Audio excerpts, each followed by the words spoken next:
The following is a presentation of the World Baseball Classic. Shohei Ohtani, 1 of 1. ¡Siéntate! Lo retrata sin sonrisa. God! George has arrived. Good night now. Santa Maria.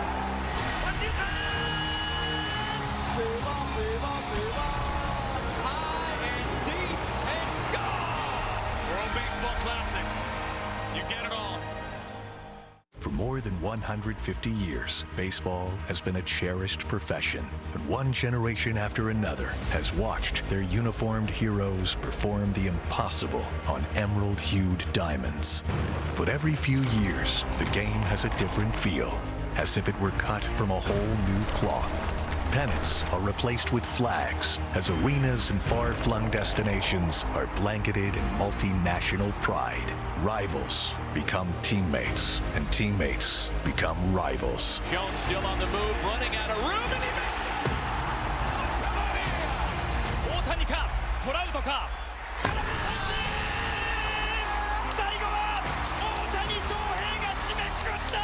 Greatness takes the field wearing many colors, while a heartfelt passion for the game fills the stands, stitched together with pride. Stadium anthems are replaced by actual anthems that resonate with the faithful.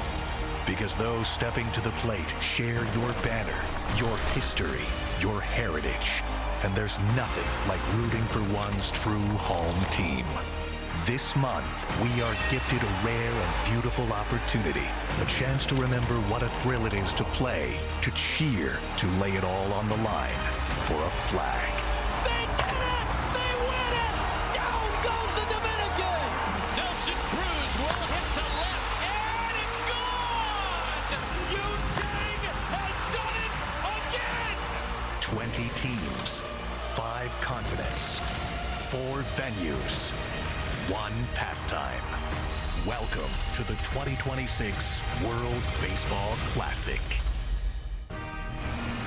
Are you ready now? I thought so. A perfect host city of Miami shines on the world stage. The 2026 World Baseball Classic continues with the nightcap of day 1 of the doubleheader. Nicaragua and one of the favorites to win it all, the Dominican Republic. Expecting a sellout crowd here at Lone Depot Park. Will they witness, perhaps, Nicaragua shocking the world and shocking the Dominican Republic? One of the venues for the World Baseball Classic is Miami. In fact, the entire tournament runs through this building. Pool play, quarters, semis, and the finals. Venezuela, a winner over Nicaragua, over the Netherlands earlier this afternoon. Israel gets started tomorrow. Dominican Republic and Nicaragua in just a few moments. Inside the broadcast booth, Paul Severino and Yonder Alonso. It was a great crowd this afternoon to see Venezuela win, but Yonder, we're going to crank up the volume a little. The volume has been cranked. It's a sold-out arena. This is going to be fantastic, but I can't wait to watch these players go to work and put on a display. Absolutely, and put on a display is something Albert Pujols did for a long time, but he's a manager now. He and Dusty Baker, a couple of eventual Hall of Famers. Let's focus on the Dominican first. Albert Pujols trying to lead this team to a WBC crown. They did that in 2013. In fact, they went undefeated. They're trying to get out of pool play this time, and they're trying to do so with arguably the best outfield that one could assemble. Yeah, look, I think if you were building the perfect outfield in a lab, it would probably spit out Juan Soto, Julio Rodriguez, and Fernando Tatis Jr. On paper, this might be the most talented outfield in the entire tournament. Combined last season, 100-plus home runs, 300-plus RBIs, 100-plus stolen bases.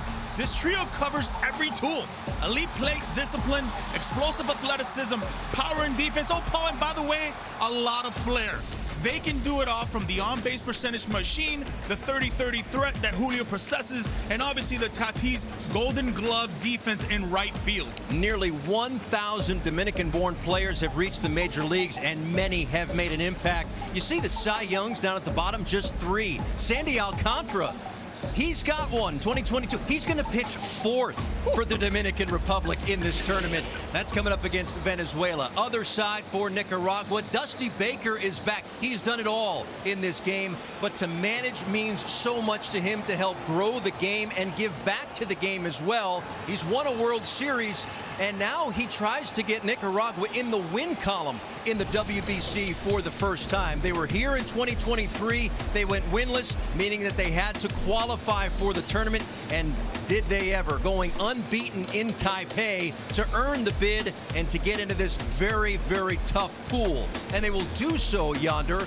with a roster that's got a little bit more major league players and talent, led by Mark Vientos. Yeah, look, this kid growing up in South Florida, watching Major League Baseball, he's always dreamt of playing on the big stage. Tonight, he's going to do that, not only for himself, but for his mother's homeland of Nicaragua. One swing can change everything for this Nicaraguan team and in this tournament. That's why all eyes will be on Mark Vientos, and not forget what he's done in the postseason. 14 RBIs, that set the Mets all-time postseason RBIs on a year that he hit 27 home runs. So I guarantee you this Dominican team is highlighting Mark Vientos, saying he cannot beat us. Nicaragua is not trying to win the tournament tonight. They're trying to win one game. And as we all know, anything can happen in one game. Nicaragua, Dominican Republic, lineups and first pitch next. This will be jamming. A spot in the quarterfinals on the line. What more could we want? Vasquez to deep left field. Gone! What a swing! They try base hit. Lindor past the reach of the shortstop. Hustling around third, Machine, and he will score. Big chopper right over the head of Machado. Nothing he can do. Ball is rolled softly towards second. Lindor comes in to score, and it's 4-0. That's another hit for Lindor, and it gets by Rodriguez. Heading for third. We'll see if they send him. And they are going to send him. The ball's bobbled. Lindor all the way home. How much fun are they having right now? This is how they play the game in the Caribbean. Enjoy it and always remember to have fun. Well, Dominican Republic, a favorite really in every tournament, but not as much success as you'd assume. Yes, they won it all in 2013, and they went 8-0, but that's the only time that they have played in a final. They got to the semis in 2006, but trying to get over the hump and trying to do so with a loaded team, every aspect. We talked about the outfield, you know about the lineup top to bottom, but the pitching staff is stacked too. How about Christopher Sanchez and those phenomenal numbers with the Philadelphia Phillies? 29 years old, his WBC debut, and finished second in the Cy Young voting last year. Yeah, he got better as the season went on. You know, he was like a 3.32 ERA through May, after June, a 2.15. This is their ace. This is the Dominicans' ace, and they're relying him on game one to go full board. Facing Chase Dawson to lead things off, a 28-year-old. Born in Indiana, and he takes a little bit off the plate. We are underway. Again, it was a tremendous crowd earlier this afternoon to get us started. Kingdom of the Netherlands and Venezuela. Venezuela a win. They won pool play last time around in 2023. But arguably one of the favorites to win it all, not just in this pool, but to win it all, is the Dominican Republic. And yes, there is some pressure on them as well to get further than they have gotten, and they will turn to Albert Pujols. Between Pujols and Nelson Cruz, the GM, the man who put together this just star-studded roster. Hard to get it wrong, but boy, did they get it right. Down and away corner at 95 miles an hour, a ball and 2 strikes. He looks very sharp. Dawson's having some trouble picking him up. That sinker is a heavy sinker. He's going to rely on that the first couple of innings. Establishing the fastball is key for Sanchez. Ball and 2 strikes. Swing, and it gets away. Austin Wells trying to track it down and won't be able to. So call that one a strikeout and a wild pitch. And Dawson is aboard. We know about Dawson in the leadoff spot. Alegria is coming up next, then Munguia. We'll talk about him. He's certainly a big talent as well. And Mark Vientos, who we talked about in the open. Mendoza, Trujillo, Novoa, Sandoval, and Zamora to round it out. So a runner on first base and nobody out. Alegria, 28 years old, Nicaragua's best hitter in the 2023 WBC, starts 2026 off with a knock right back up the middle. And it doesn't take Nicaragua long to get something going in this first inning, capitalizing on a mistake. Yeah, first pitch swinging right there. Usually that's what you're going to get when you're facing an ace. A lot of early swings and early counts. Sanchez right here just wants to get ahead, right? Fastball right down the middle. Mano a mano, my stuff is better than yours, trying to get a ground ball. Alegria was ready and pumped.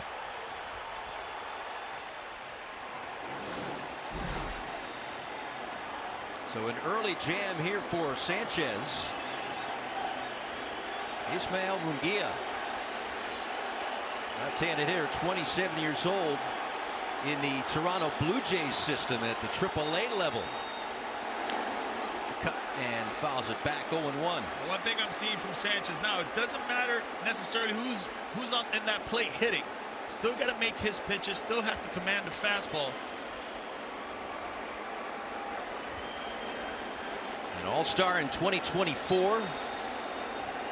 He's pitched in the Dominican in recent winters, not this past offseason, however. And deals an 0-1 pitch that's on the edge or thereabouts. 0-2. He's so hard to pick up, especially with spin. He's a little cross-body. Hard to pick up left on left, especially that two-seamer at the hands.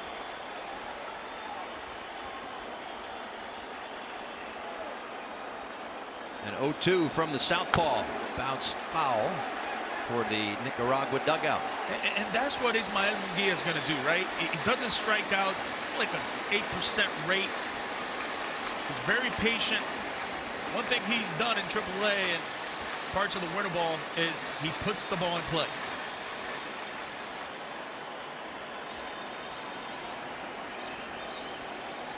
Oh-2. Just flips that one into center field. Puts the ball in play all right. Into center and a run home. An RBI single and Nicaragua on the board and fired up early on. Well, you're in a dogfight. You punch first. Ask questions later. Here he gets a nice slider down and away. Just stays through it. His hand-eye elite ball skill is incredible. We know he's not going to strike out.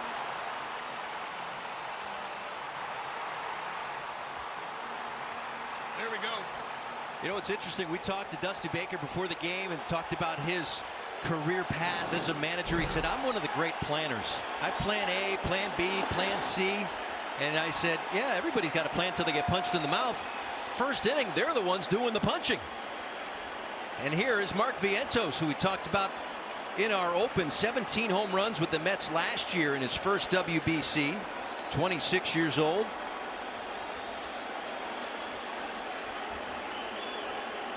First and second, still nobody out. And it was, again, a strikeout wild pitch that got that first base runner on. Then a couple of hits up the middle. These two, Sanchez and Vientos, have seen each other being in the National League East. 3 for 13 with 3 doubles, but 7 strikeouts. So both have had some success. So a little rush right now with Sanchez. I wouldn't be surprised here if Wells, pitching coach, goes and talks to him a little bit, slow him down. Isn't glove side like that is a rarity for Sanchez. It means he's spinning with his body, and hitters can sense that. They can understand he's getting a little bit out of control. 3-0, and that one is outside. So Nicaragua has the bases loaded and nobody out. So that's going to bring out Wellington Cepeda, pitching coach for the DR. And I say this jokingly. I don't know if he was dressed for this because he wasn't expecting to go out to the mound this soon. Anything can happen in the World Baseball Classic. Doesn't matter if it's Sanchez, if it's Sandy Alcantara for the Dominican team, or Ranger Suarez for Venezuela. Anything can happen. But I think this is a great mound visit. Kind of calm everybody down.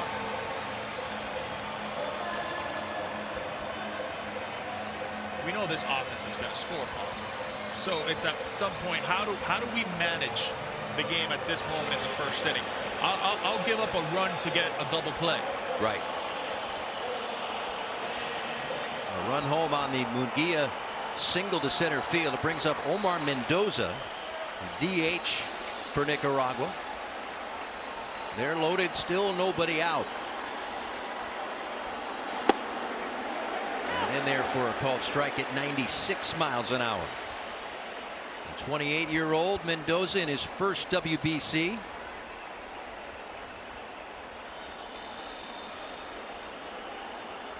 Alegria, Munguia, and Vientos, the runners third to first. And more of that for Sanchez. Really improved in the swings and misses. And there are times, you mentioned a double play, and he'll certainly take that and give up a run. But there are also times, especially now 0-2, when a strikeout is a must. Well, he got on top of that changeup. That was more a strike for a hitter out of the hand.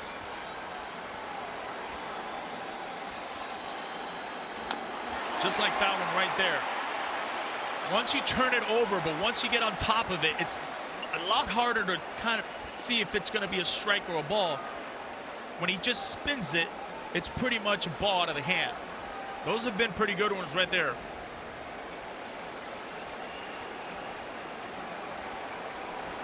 Dusty looking for more than just the one run this inning. 0-2 coming. That one bounced foul toward the Dominican dugout. We noted those numbers and the whiff rate, the strikeout rate, and the whiff rate in the zone. So swinging and missing at what you might consider hittable pitches. They didn't hit him as well. When you talk about stuff, he's got stuff. When you got swing and miss like that in the zone, tells you how live all his pitches are.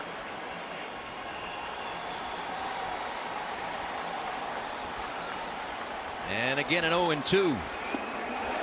Blocked there by Austin Wells. Wells representing the Yankees organization, which is another, element when pitchers and batteries, for that matter, get into situations like this. Not often in the tournament are pitcher and catcher teammates in the regular season, so Wells may not know. He's worked with them for sure a little bit over the last few days, perhaps, and had conversations, but to know where he wants to go in certain spots. Did he go around? They checked down at first. And the crew chief, Lance Barksdale, says he went. So a big strikeout. Second of the inning, but because of the wild pitch, the first out of this frame. That's a backdoor slider right there. Aiming it at the back foot of Omar Mendoza. Couldn't hold on. But that's his ability with Sanchez. He's got 3+ pitches with that slider, changeup, and sinker.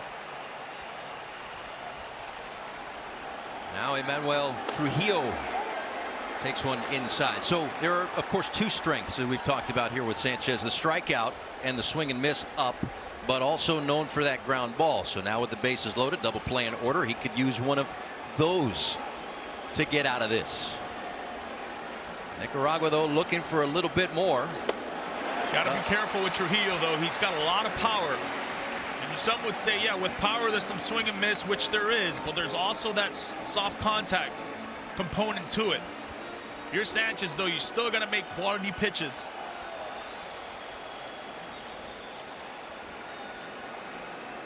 The 1-1. And back to that swing and miss on the changeup that time. And Trujillo, 24 home runs in the GPO. It's a semi-pro league in Nicaragua. So big power numbers there. And a big at-bat early. A crooked number would be great for Nicaragua. Just the one run would maybe be a win for the Dominican. 1-2. Bounced in and blocked. Everybody stays put. It's just a great block right there. How soft and low he gets. The glove determines where his body goes.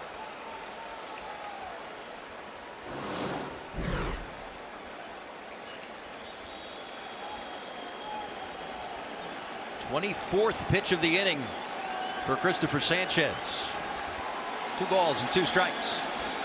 Swing miss, and he goes to the slider down and in to get another big strikeout.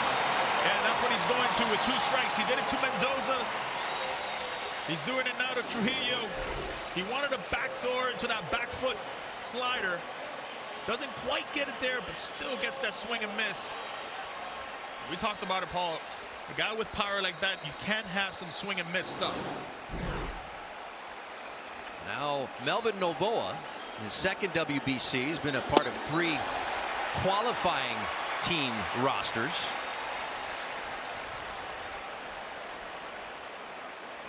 One thing Nicaragua did early on, right? It's hit the fastball. Looks like Sanchez has made the adjustment. Not too many more fastballs after first couple of hits. Went around. Looking for a 4th strikeout this inning as the Dominican faithful start to get loud at Lone Depot.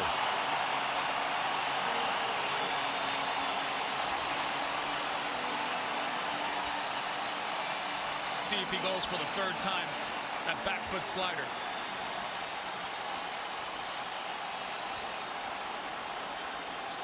Oh, and 2. Again blocked by Austin Wells.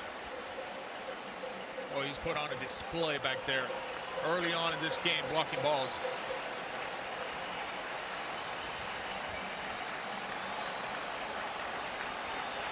A run in, the bases loaded because of a strikeout and wild pitch.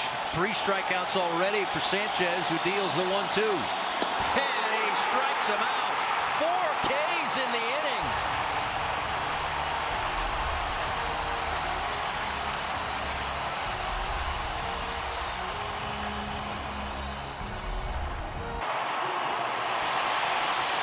An early 1-0 lead for Ronald Medrano and Nicaragua. Those are the numbers in the Mexican League for the 30-year-old pitching in his second WBC. And boy, does he have an all-star lineup ahead of him.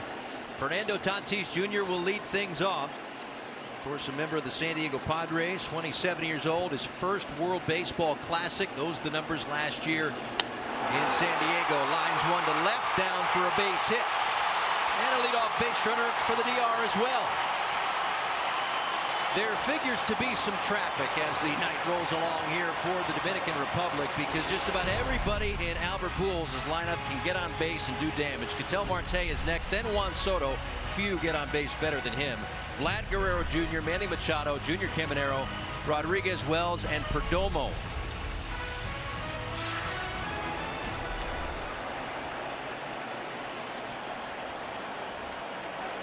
Couple of catchers right there, Agustin Ramirez and Austin Wells chatting it up. Nice job by Wells and pitching coach Wellington Cepeda. That's a good meeting. He comes out, Sanchez settles down, and they're able to navigate that inning. And now it's up to Ketel Marte and company to get that run back, if not more. Made a lot of adjustments in that inning. Not too many fastballs from Sanchez. Marte, fair ball down the right field line. Tatis on his way to third. How far will he go? It gets stuck in the corner, and Tatis will score easily. Ketel Marte ties it up.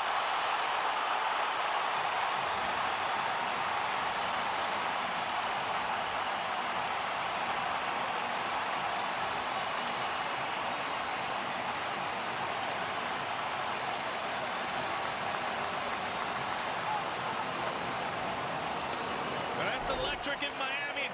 Well, it's electric as well in the South Dominican Republic. That's where Marte is from. Gets that sinker, was all over it. You see Fernando, he knows that's going to be down the line. The wheels are turning. We know he's got the speed, easily scoring. And now Juan Soto lays off. Just doesn't get any easier. No. Throughout this lineup. No, it does not. Not at all. Not with 43 home runs and 105 RBIs out of that 3 spot for Soto. Already an adjustment from the World Baseball Classic in 2023. A lot of swing and miss in that World Baseball Classic. A hit and a double on the first 2 hitters.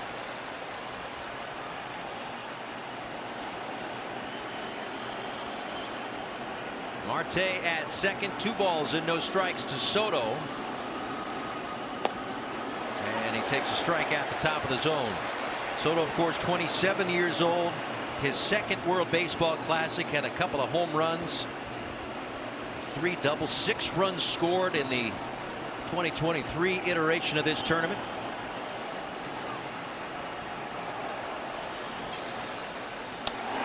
To second base. Alegría makes the play, and moving up is Marte. 1 down. That'll bring up Vlad Guerrero Jr., who's sure to get a loud ovation from the crowd. Quality at bat right there by Juan Soto. Doesn't get a hit, moves the runner over. For arguably a guy who loves to have guys on third base with less than 1 out. Now Vladdy. This is first WBC. Runner at third, less than 2 outs. They play the infield back, and may have cost him a run, but they'll get the out. Albeit on a nice pick over there at first base by Trujillo. The low throw from Zamora at shortstop, and a couple of productive ground ball outs.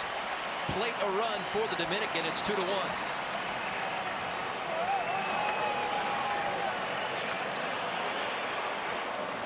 Just doing the job right there. Sees the infield back. Sees Zamora. University of Miami. Shortstop. Nice pick there by Trujillo. Cut and miss there by Manny Machado. 2 productive outs right there. Juan Soto getting one over, and Vlad Guerrero Jr. bringing him in. Some guys just know how to drive in runs. This one to third, off the glove of Vientos, and trickles into shallow left field. Manny will stop at first base.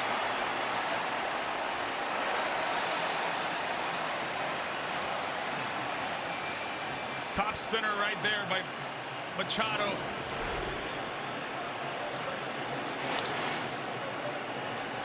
Once it picks up with that spin on the dirt, it's going to speed up on you. We talked about Mark Vientos with the Mets. He's going to play first, DH, third.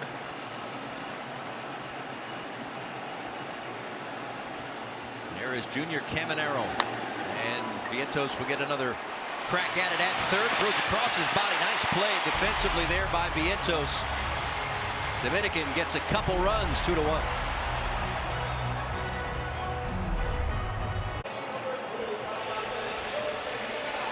Welcome back. Christopher Sanchez. I know, 3 outs in an inning. I get it. 4 strikeouts in the first inning. That's the most in a single inning in WBC history. It started with a strikeout wild pitch, and that's how you get to 4. But the best thing that happened in that inning was the mound visit. Yeah. And I think looking back, a lot of times during those moments early on in the game, you're thinking about calming him down, going over the scouting report, and trying to figure out how you're going to make an adjustment pitch by pitch. And I think they did a fantastic job with that. Pitching coach Sanchez and Wells, the catcher, kind of calming him down, and after that they made the adjustment to go heavy changeups and heavy sliders, and it worked. Christian Sandoval takes a strike, and it's 0-2. You know, of course, as a catcher or even as a first baseman, you got an ear in those conversations. What's said in a situation like that when the pitching coach goes out? First thing a lot of times is breathe, slowing him down, take a breather. Then after that, just going into what they want to do, the first pitch of the at-bat. And once they get ahead, how you're going to finish them. A lot of times you're trying to calm them down, and at the same time you're trying to let them know what can happen in situations of counts, how aggressive he might be. 2-0, 3-0, 3-1, hitters counts. And I think that's why we saw so many adjustments on that changeup and slider. Able to navigate that first inning, just the 1 run. They get 2 back and have a lead. This one looped out toward left field. A base hit for Sandoval. That's another changeup right there. Sandoval just pitching up on him. We'll take a look at this pitch sequence in the first inning. It was a heavy changeup right there to get ahead. Then after that, he knew, okay, I'm going to expand on this changeup. Let's see how far I can hit this and throw this at the plate. Once he got him swinging on those changeups, he took that changeup for a ball, and then it was the back foot slider. Hadn't seen it the whole at bat and just put him away. But early traffic in this inning as well as Freddie Zamora sends one toward the corner in left. That's going to get down and rattle around a bit. Green light around third. No relay throw home. We're tied. Punch and counterpunch for Nicaragua.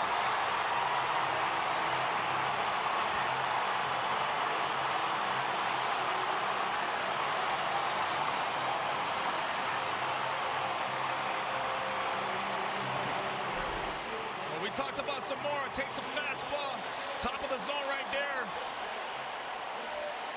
University of Miami's finest shortstop they've had out of Managua, Nicaragua. Gets this Nicaragua once again on the tie mark. Great swing. Now back to the top of the order. Chase Dawson with a runner at second. Squares to bunt and taps it foul. You didn't think for a second that a team managed by Dusty Baker was going to be intimidated by another team, did you? No chance. Not only just Dusty, but that whole coaching staff they've got. Randall Simon being the hitting coach.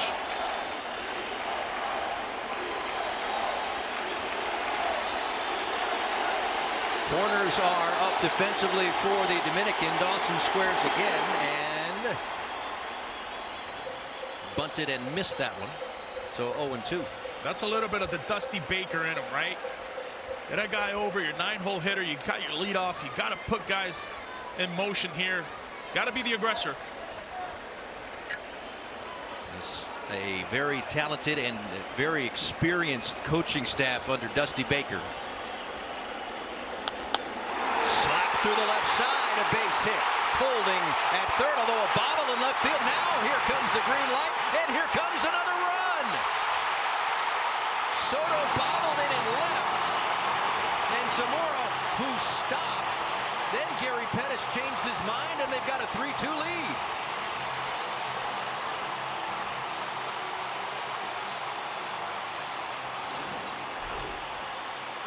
It's a little slider right there. Doesn't get it done with the bunt.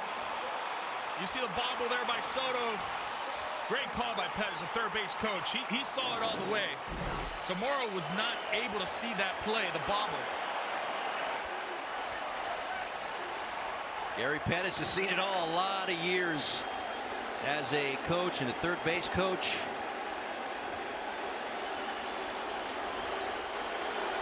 Great adjustment right there, and now another meeting on the mound as they are starting to grow a bit restless. Team Nicaragua, by the way, Yonder, scored 4 runs in the entire WBC last time. They've already got 3. Yeah, a lot has to do with the aggressive of Pettis. Always been known to be aggressive as a third base coach. See the Juan Soto bobble there, but Zamora, as he's turning right there, he's picking up Pettis, but that's it. He can't see the play. I guarantee you Gary Pettis was screaming in his ear, "You've got to go." It's so loud in this building, he'd have been screaming in his ear if they were standing next to each other. Yeah. Soto, of course, a lot of years in right in his big league career, but moving over to left field for the New York Mets this year. Although that play, that little miscue, probably not a right field, left field sort of problem, just a miscue, just a mistake. That one outside.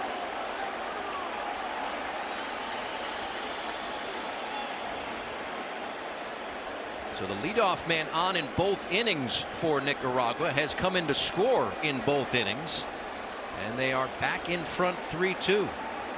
Alegria, as the first at bat, took that fastball up the middle.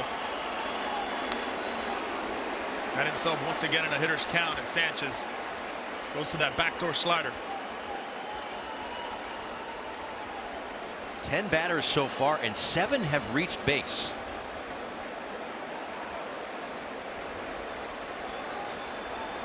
So just as it will be trying to get out of the ballpark tonight with a sellout crowd, a lot of traffic.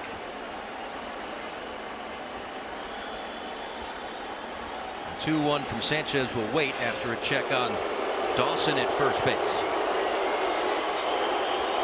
So 3 runs tonight, and that's 10 batters into this WBC. 4 runs total in 2023 over 4 games.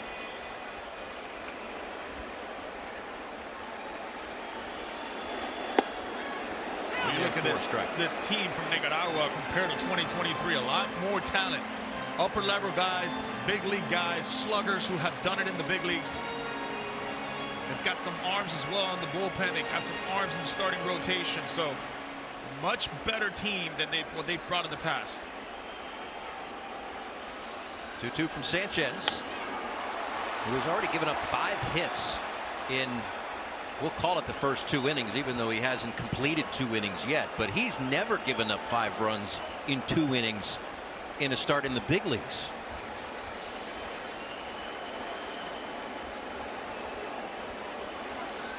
But just like Dusty Baker, perhaps from a different perspective, Albert has seen it all. Line to short. Dawson gets back. When you talk to Dusty Baker, you get the feeling of, yeah, it could be David and Clive, but we feel like we can punch. We feel like we've got the weapons, the attitude to go out there and surprise some people. And that's what they've done this early part of the game. Oscar Brazoban beginning to throw in the Dominican bullpen. And we talked to all 5 managers of the teams here in pool play yesterday. We talked to Brad Osmus, who's managing Team Israel. And you think top heavy when it comes to the Dominican and Venezuela. Kingdom of the Netherlands has some talent. They might be right in the middle. Nicaragua, Israel, maybe the underdogs. But Brad Osmus said, and I'm sure Dusty Baker would agree, we don't want to be underdogs. We want to be Cinderellas. Cinderellas win. That's right. And there is another hit, and staying up the middle as well. A lot of action up there. 2 on and 1 out. Couple of hits for Munguia. Couple hits, RBI, left on left against one of the best. 2-seamer at the hand, stays through it. Oh, what a swing. That could be the knockout blow for Sanchez.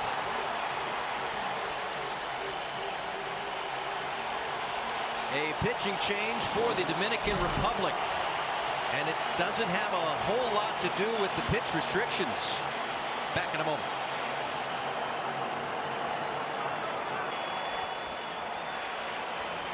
Well, certainly an up and down kind of outing, albeit only for an inning and a third. 6 hits.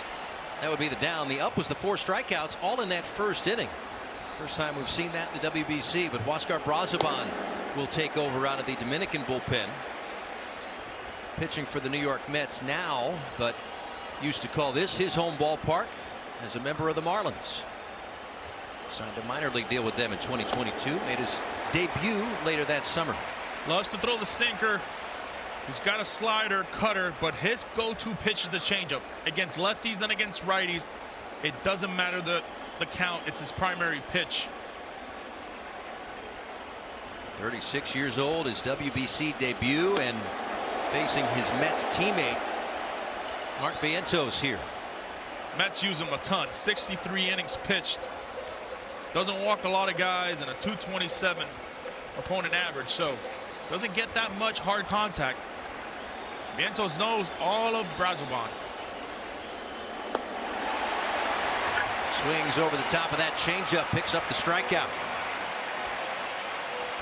Well, that is 5 strikeouts. All the outs have been strikeouts. And I think Albert Pujols, being the manager for the Dominican team, made the right call in going to go get a guy like Brazoban, who's got a great changeup. You look at Sanchez, he got strikeouts with the changeup and the slider. Brazoban has one of the best changeups in all of baseball. That one to second, throwing across the body, and there's the ground out. There's a line out in there too, not all strikeouts, but 2 more runs for Nicaragua.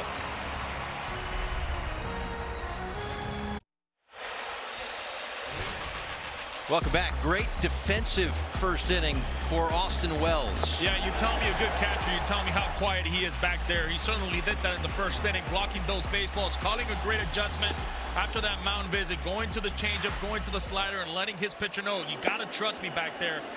And I think that would eventually, as this tournament goes on, these starting pitchers and these bullpen guys will definitely rely on Wells to be back there and protect the baseball. He hits second this inning behind Julio Rodriguez, who takes the ball outside. 1-1 to the center fielder for the Dominican Republic, and of course the Seattle Mariners. Wells, who's Mom is from the Dominican Republic, eligible to play. He bats second, and then Geraldo Perdomo, number 9 hitter, due up third. That one outside of third and foul. A ball and 2 strikes to Julio Rodriguez, 25 years old, his second World Baseball Classic. Former Rookie of the Year and a 3-time All-Star. He's only one of 4 players in MLB history with 100 home runs and 100 stolen bases in the first 4 seasons. I mean, the stuff this guy has done while covering a ton of ground in Safeco Field in Seattle. 32 home runs last year, 30 stolen bases to go with that, his first 30-30 season. I talked to him earlier in spring training this year, and he wants to kind of up the bar a little bit with that mark. Strike 3. Into an elevated sinker. A little two-seam movement there, and a strikeout for Medrano. Now that's that two-seamer, and that's his go-to pitch. Medrano loves his two-seamer. We saw it in that South Africa qualifier with Nicaragua. He threw about 62 sinkers out of the 75 pitches he threw. So it's a lot of sinkers coming at you. Now the aforementioned Austin Wells takes down an in, 26 years old, his first WBC. The Yankee catcher who had 21 home runs and 71 RBIs last summer.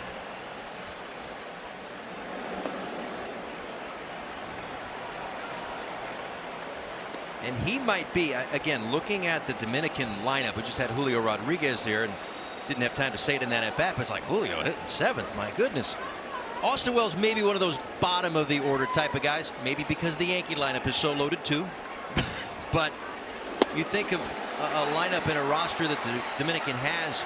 You have 9 or 10 3-hitters, right? But only one guy can hit third. So you have to spread it out. Yeah. I mean, for a time, Wells was hitting 4th behind Judge. That World Series the Yankees went to. But yeah, I'm with you. I think he's more of a 6th, 7th, 8th hole hitter guy. Especially on a lineup like this. Yeah. And ahead in the count, 3 balls and 1 strike. A little wrinkle with the curveball to run it full, and again, for the Dominican, trying to do something that they've only done once, win a WBC, but get far into this tournament. They didn't advance on a pool play last time. They've put the emphasis on building team more than all-star team. And Medrano with back-to-back strikeouts in this second inning. Slow you down, speed you up, slow you down once again for the strikeout. I mean, this is what he's done right now. And as this game goes on, we'll take a look at this changeup here. Well executed, knee high. False out of the table. The more they get clean innings from Nicaragua, the more Nicaragua is going to start feeling better about themselves and having a chance to win a ball game. Perdomo takes a strike at the bottom of the zone. Diamondbacks shortstop. And even 20 and 100 last year. Takes the ball in the dirt. Again, quick update on pitch restrictions. First round at 65 pitches. We asked Dusty Baker, okay, how many can he go? And he said as many as he's effective for.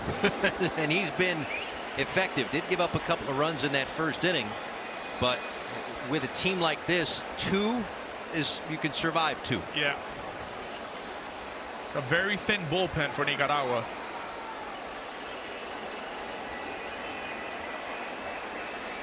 Two and 1 to Perdomo.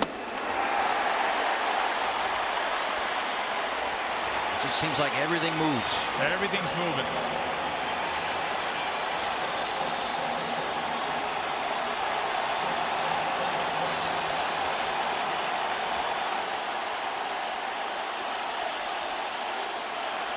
Perdomo, one of few players to have more walks than strikeouts last year. It's even, 2 balls and 2 strikes with 2 outs. Lifted foul.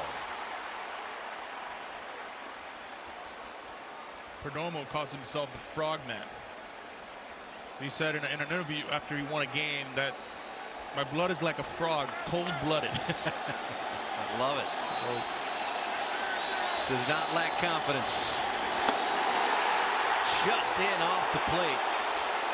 I would think the changeup's in play here. It was in play for Wells on 3-2. I think it will be in play for Perdomo as well. Just missed inside, but he's thrown everything right now. That one tap foul. Mentioned it in the opener. We'll sprinkle it in as we go along throughout pool play here, just to refresh you.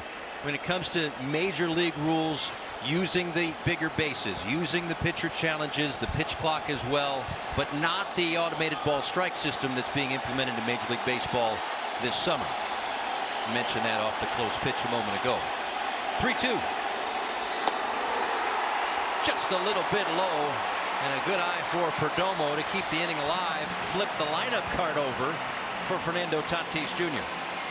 In its first 2 exhibition games they played in Santo Domingo, they had Julio Rodriguez hitting 9th. Today, they're going to go with Perdomo. Why? You flip the order and you've got speed. Speed everywhere, and I would think Perdomo will be aggressive at some point in this at-bat.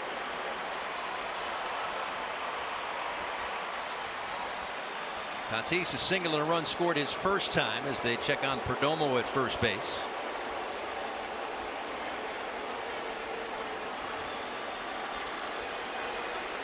Set the table nicely in the first. Dominican got back on top.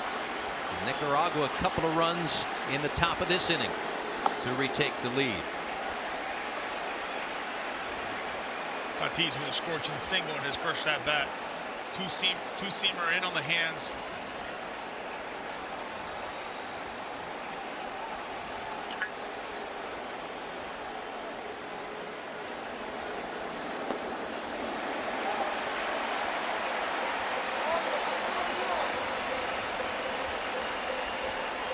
One of the biggest things for Fernando last year was his ability to play 150 games.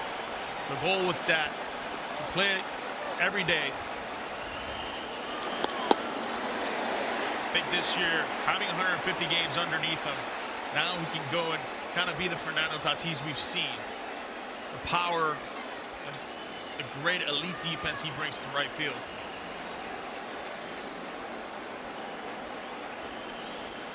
Two balls and one strike. Perdomo goes. Throw down to second. Gets into center field. Perdomo up on his way to third. Here comes the throw. A little bit late. So Perdomo and the Dominican put a little pressure on Novoa and the defense. They create a little something here with 2 outs.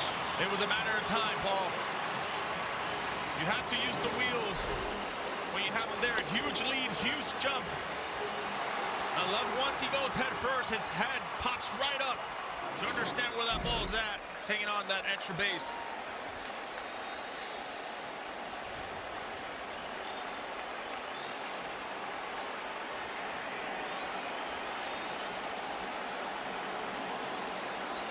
Tatis, a .308 hitter with runners in scoring position and 2 outs last year for San Diego, taps that one foul. And the reason I say you got to put the motions in with Perdomo is because once he gets to third now, the infield singles in play. We've got wheels with Tatis, we've got wheels with Perdomo. Any high chopper, any bobble, it's a run and a hit. That's not too fun. Not too much fun when you get hit. The fact that everyone is smiling and laughing, I have a feeling I know what happened.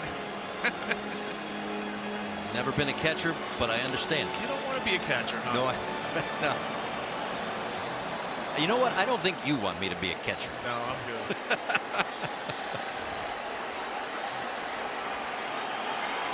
3 balls, 2 strikes, 2 outs, a 3-2 game here in the home half of the second.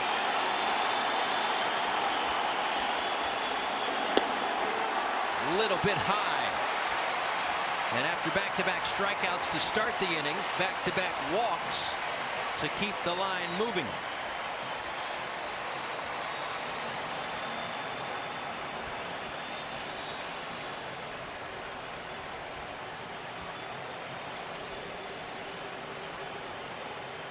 I think this is a really good pitching.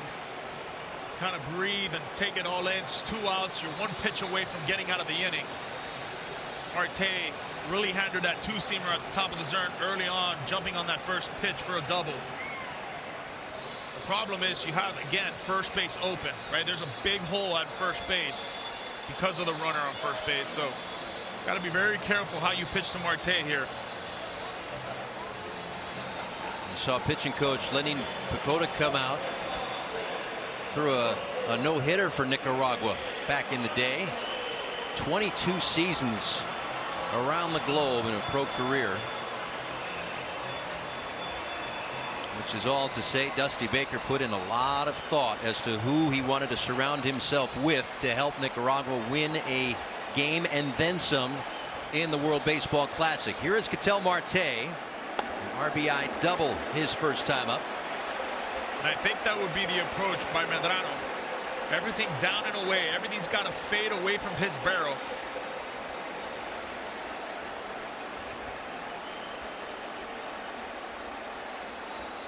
First and third, and a little off the plate. Now getting that pitch count up toward 40. As the at-bat goes, you're seeing Marte creeping in more into home plate. He is on top of the plate.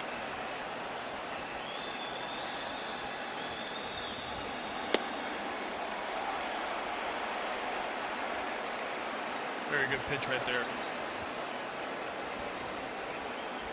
I've always said for a lefty, the best sequence is that slider curveball to a changeup after that. Up there with some of the game's best, Ketel Marte. He takes one on the corner, and you could make a case that looking across Major League Baseball, the best first baseman, the best second baseman, Vlad Guerrero, Ketel Marte, are on this roster. They are looking for Ketel to come through again.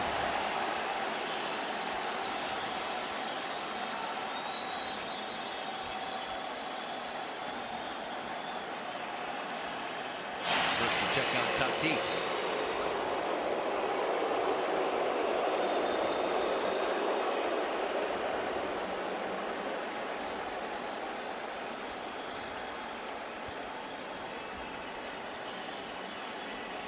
Two strikeouts, then 2 walks. There was a stolen base and an error mixed in there too. So first and third, and a 2-2 on the way, missing low.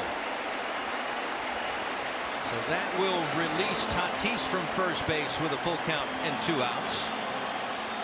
And we already know he is like lightning over there when he runs to begin with. Any pitches in play, 3-2 count with Medrano pitching.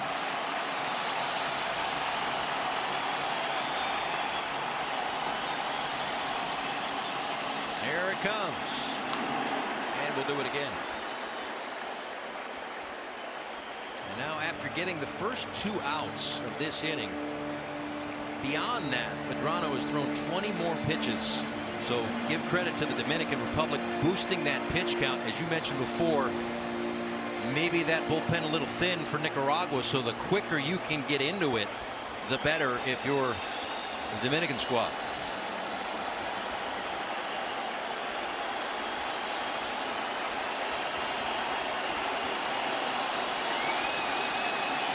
Again, a 3-2. Lifted left side toward the seats. Vientos gives it a look, and maybe 3 rows in. Big hit in the first for Ketel Marte. It was that fastball at the top of the zone. He was all over it. Once that ball was hit, Tatis knew he was going to be able to score easily. That's what Ketel Marte does. I'm intrigued here with Medrano. He's throwing him back-to-back fastballs. He's got him in swing mode. Be interesting if he throws a third one. 45th pitch of the night is a swing and a miss. 3 strikeouts in the inning, strands a couple of runners, and protects the 3-2 lead.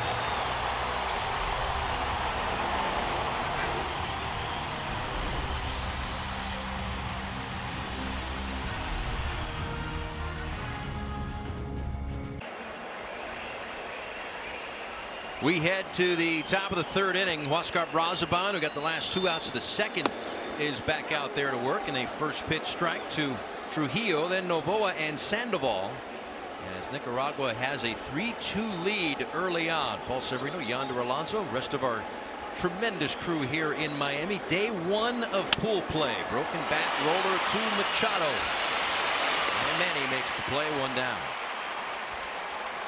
The hardest thing to do for a relief pitcher is go out there, get your out, finish the inning, go back down and sit down in the dugout, and then go back out. Well, he's answered the bell with the first batter. A 2-seamer at the hands, broken bat to Manny. Now he can get in a groove once again, but those quick outs are going to be huge for the Dominican team, as they need to try to cover 6 more innings. Yeah, they probably hope to get a bit more out of Christopher Sanchez. Just an inning and a third. Here's a bouncer right side. Brazoban will take it himself. 2 pitches, 4 pitches, 2 outs, 2 pitches in the previous at bat, and now 2 more pitches to Sandoval. So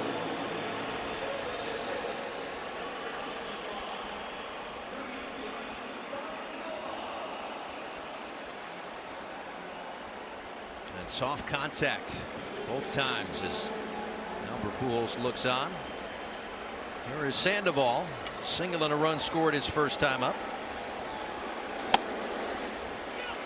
Takes a strike.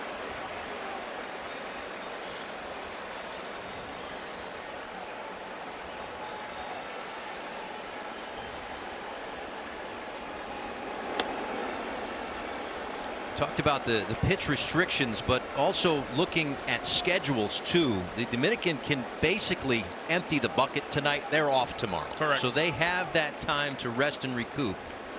Then they'll play a couple of day games, and then they have another off day before the pool play finale against Venezuela. So a team like Nicaragua is going to play 4 in a row starting tonight. Team like Israel going to play 4 in a row starting tomorrow. You look at how the schedule breaks down. It's a little bit like the postseason and how you can rest or empty your bullpen. And one thing you talk about Albert, you know, he is very excited about his starting rotation. But one of the keys they really focused on was who was going to be in that bullpen. 14 guys out of the bullpen for the Dominican team. So they've got an armory of hard throwers from the right side, hard throwers from the left side. Yeah, it's a lot of thought went into building this team, and certainly a credit to Albert Pujols and the GM Nelson Cruz. As this one fouled back.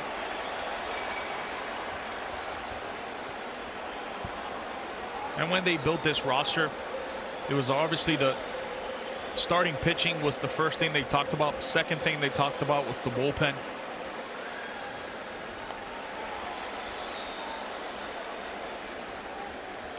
And with those restrictions, 65 in the first round, 80 in the quarterfinals, 95 in the semis and the finals, that all runs parallel with where pitchers are in spring training. It becomes really a bullpen type of tournament as Marte makes the play. A 1-2-3 inning for Brazoban.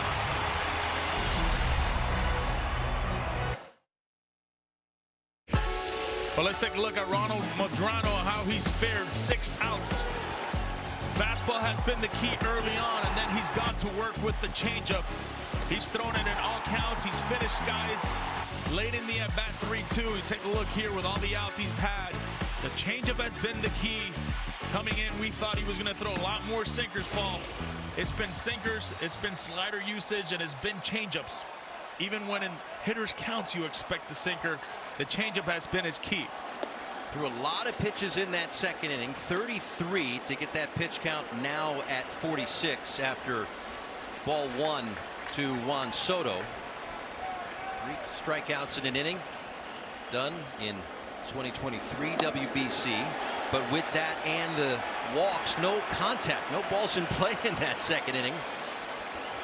And you figure a guy like Soto is going to be right at the forefront of boosting that pitch count even more. 1 ball and 1 strike. Soto fouls it back.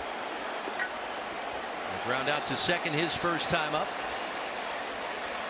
Talking to Soto yesterday in practice, asked him, where do you like to hit the baseball? Where do you feel you're most locked in?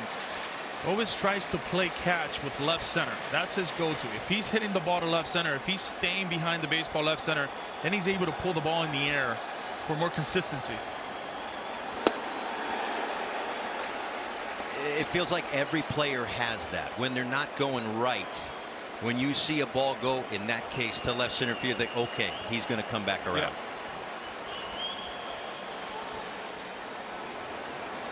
Yeah. 2-2 from Medrano. Grounded foul. And every great hitter has a key, and it's very subtle, it's very small. You look at Soto and the way he's able to swing at the right pitches consistently. That's the reason why he's so consistent at hitting the right pitches, barreling balls to left center or right center. His mind is just on another level when he's on top of that plate. Grounds it foul. Mention the pitch restrictions, by the way, of the 65 and then the 80 and the 95. But another layer to the restrictions is the usage within that. And we showed you 50 or more, you need 4 days rest. He just hit 50, probably would start once and move on from there. But then if you throw 30 or more pitches, you need a day of rest. If you throw consecutive days, you need a day of rest. This is where the at-bat here becomes interesting, right? He's thrown a lot of changeups, 3-2 and 3-2 counts.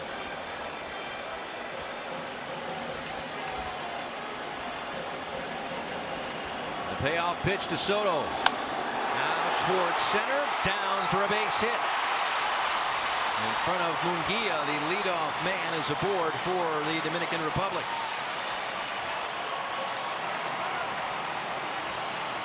Well, took him to that 3-2 count. Got a little hanging curveball. Soto just stays through it. Top of the zone. Gets that foot down early. Stays connected. Love the two-hand finish. I think if you're Nicaragua, you're just happy for a base hit. 90 feet. 90 feet. That's right. Keep them to 90 feet. They'll try to do the same thing here or less for Vlad Guerrero Jr. On the corner for a strike. Vlad, of course, a huge year last year with the Toronto Blue Jays, taking them to the pennant, the World Series, on the doorstep of a championship as well, before the Dodgers went back-to-back. In the air, shallow right, Sandoval long run, able to close in and make the play. Now that ball was up in the air for a long time. Gave Sandoval a chance to close for the first out.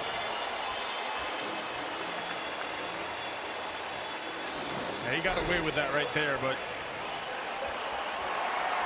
you're looking at Sandoval coming in strong. That play is all his. Up the middle, they're playing two depth, trying to play that double play. First base is covering Soto. It's all his play. Now Manny Machado. First to check on the runner at first base. We've talked about it throughout the day and will throughout this entire tournament, but especially with the teams in this pool, each team kind of has that hometown feel. And of course, the Dominican Republic, a lot of fans here. Miami home to about 120,000 Dominican Americans. And Manny Machado, born essentially right up the road in Hialeah, down here in South Florida. Wanted to represent his country for his family, his grandfather, his mother, sister, his brother-in-law. Well, if you see him, say hi. I will try. Yeah, you talk to Manny about hitting. He's always concerned about the 1-1 counts, trying to win the 1-1 counts. So far, Ronald Medrano has done a fine job winning those 1-1 counts. Tapper outside of third.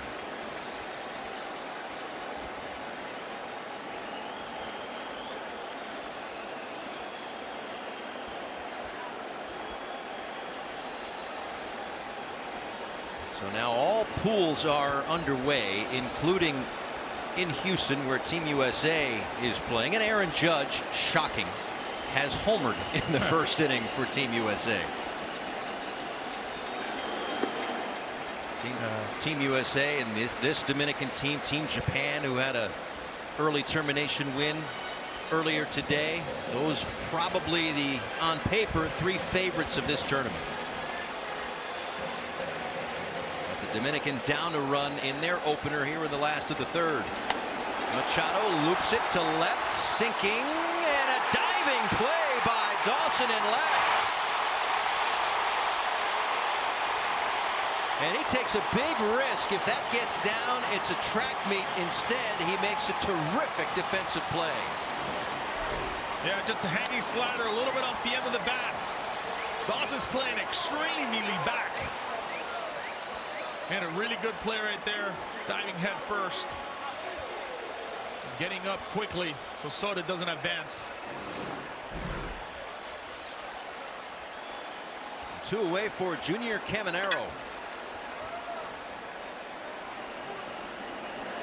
Something we saw a little bit in that 2023 WBC. When you put the Dominican guys kind of on the ropes a little bit, you start seeing a little bit of the unbalancing, right? Trying to do a little too much. A lot of balls off the end of the bat. A lot of lazy fly balls.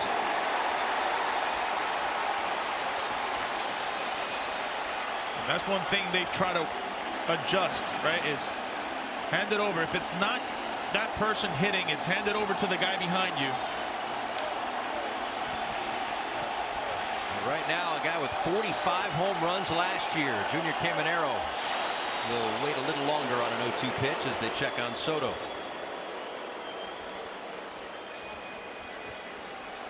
Caminero has looked really good in camp.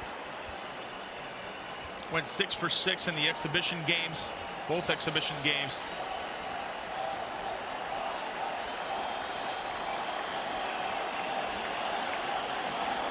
Ground ball, sneaks through, a base hit.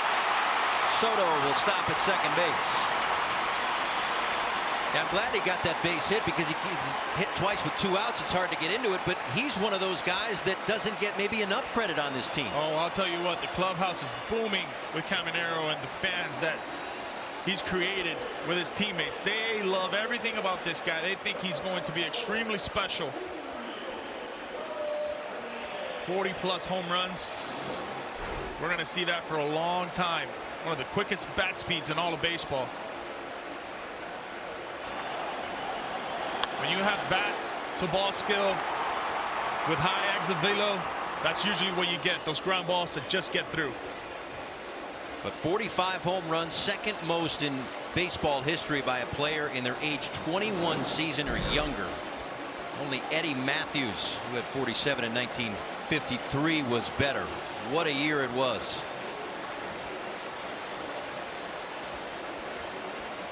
And at 63 pitches, this, for all intents and purposes, will be the last pitcher for Medrano. And maybe that's what that mound visit was about. Like, hey, you're going to get to 65. You can't finish the batter, but get it all, let it all out there. That's a base hit up the middle for Julio Rodriguez.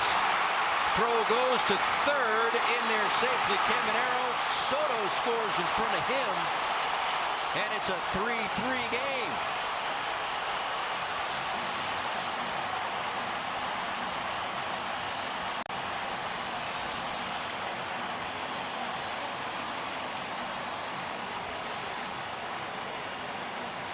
Well, we talked earlier on, right?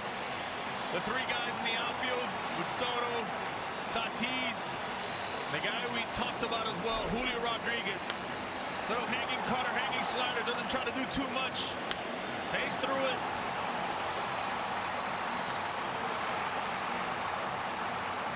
Brings in his right-hand man, Juan Soto.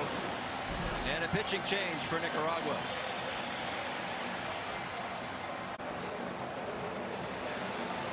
Welcome back.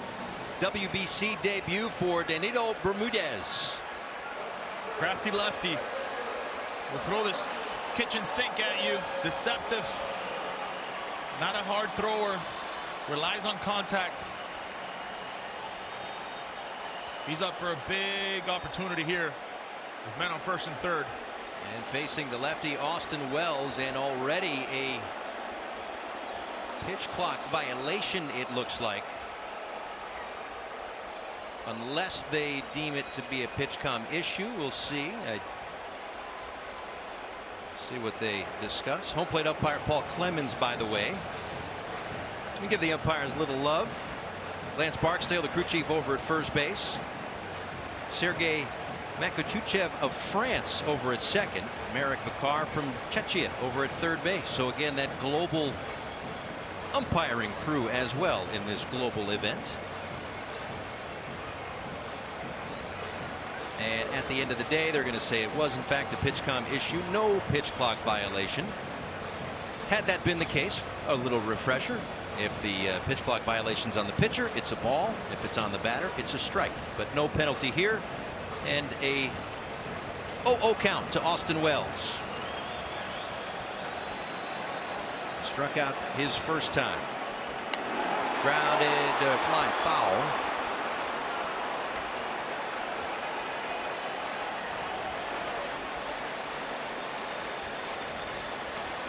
Lefty-righty splits there for Austin Wells. See the home run jump for sure, and many more plate appearances well against righties.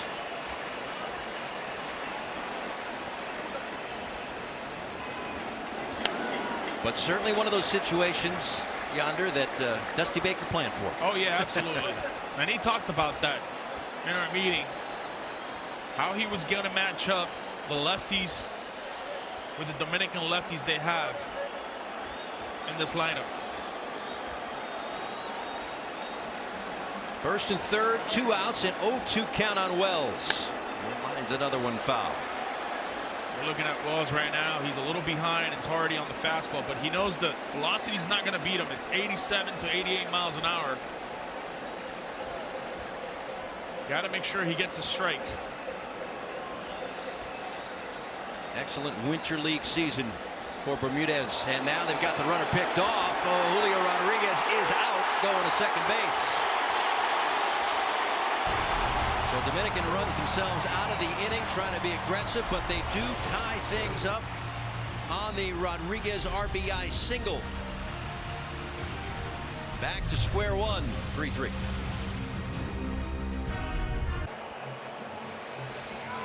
Third pitcher of the night for the Dominican Republic, Juan Mejia, making his WBC debut. Made his major league debut last April, replacing Edwin Uceta, the Tampa Bay Rays, on this roster.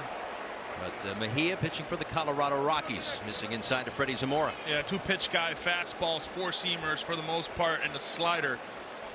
He's working on a changeup, but usually is a two-pitch command guy, fastball, slider. High throwing, 98, 99 miles an hour. This is something we've seen early on in the tournament. Guys coming out of the pen.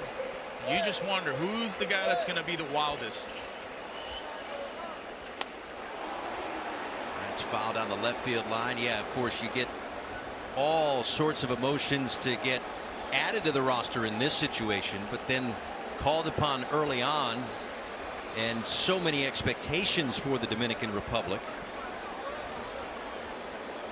There's probably some pressure, I would think. Oh yeah.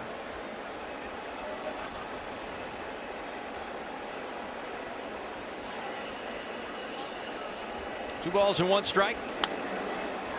Zamora fouls that one away. RBI double and a run scored for Zamora in the second, when Nicaragua took a 3-2 lead, but the Dominican tied it just a few moments ago. Second round pick, 2020 class out of the University of Miami. Known for his defense, his strike zone discipline. Already with a big hit in his first at bat. This one in the air, shallow center. Looks like Perdomo, the shortstop, going to call everybody off and make the play.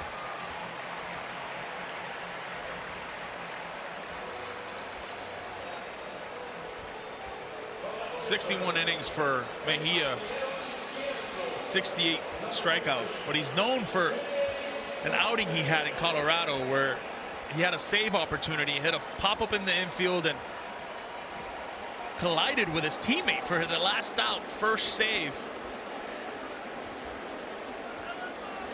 if anybody's wondering, look it up. It's a very hysterical, funny moment. Right. For Mejia. Warming Barnabell got the worst of that one.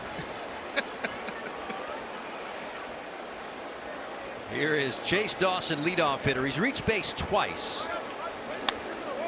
Taps that one fouled in the first inning. That was that wild first inning. If you missed it, Christopher Sanchez struck out 4 in that inning because Dawson a strikeout in a wild pitch. You get credit for the strikeout, but not the out.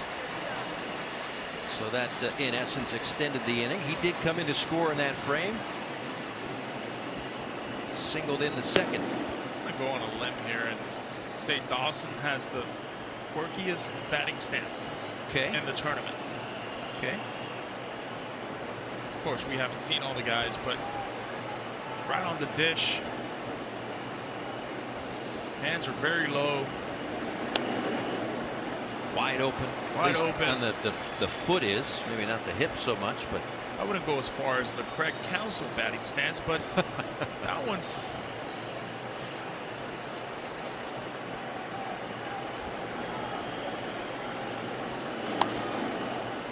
Grounded foul. Dawson born in Indiana, college at Valparaiso. Undrafted, unsigned, indie ball for a few years.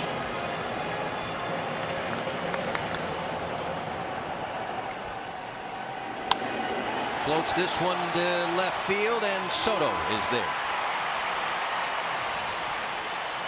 But that is the great part of the WBC, is that stories like that, those stories of perseverance, you're unsigned, you're undrafted, and here you are sharing the field with, and you pointed this out, a team on the other side of the Dominican Republic worth $2.5 billion. Yeah, and for a lot of these guys, they haven't played in a big league environment. They haven't played in front of 40,000 fans as well, right?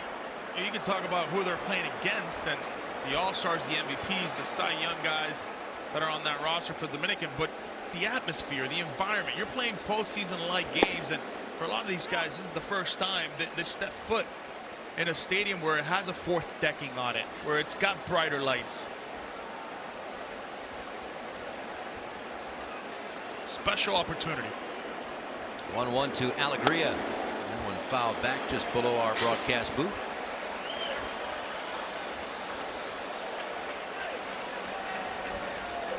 Yeah, of course, a lot of big leaguers for the Dominican Republic, a lot of big leaguers for Venezuela, but some other lesser known stories for the other teams in this pool.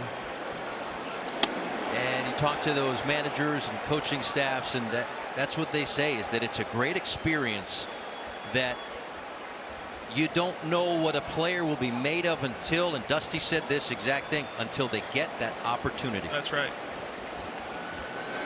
Broken bat. Floater into the glove of Vlad Guerrero Jr. A 1-2-3 inning.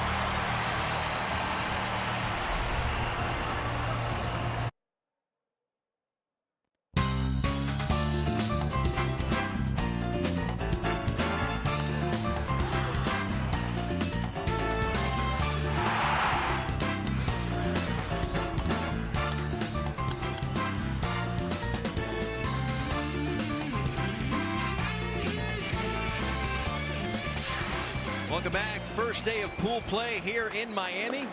Paul Severino, Yonder Alonso, rest of our great crew here.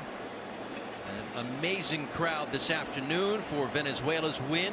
A sellout crowd here tonight for the Dominican Republic and Nicaragua's opener. Team Israel gets underway tomorrow for their first action in the tournament.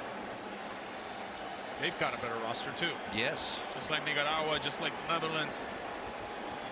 One of the more improved teams in this tournament. And the emphasis on winning as many games as possible. We had Netherlands earlier today. They went 2-2 in pool play in 2023, but so did everybody else in their pool. They had to go like 7 or 8 tiebreakers down to figure out who was going to advance last time out. So you, if you're any of these teams, want to avoid any of that math and calculus to figure out, okay, are we moving on or are we not?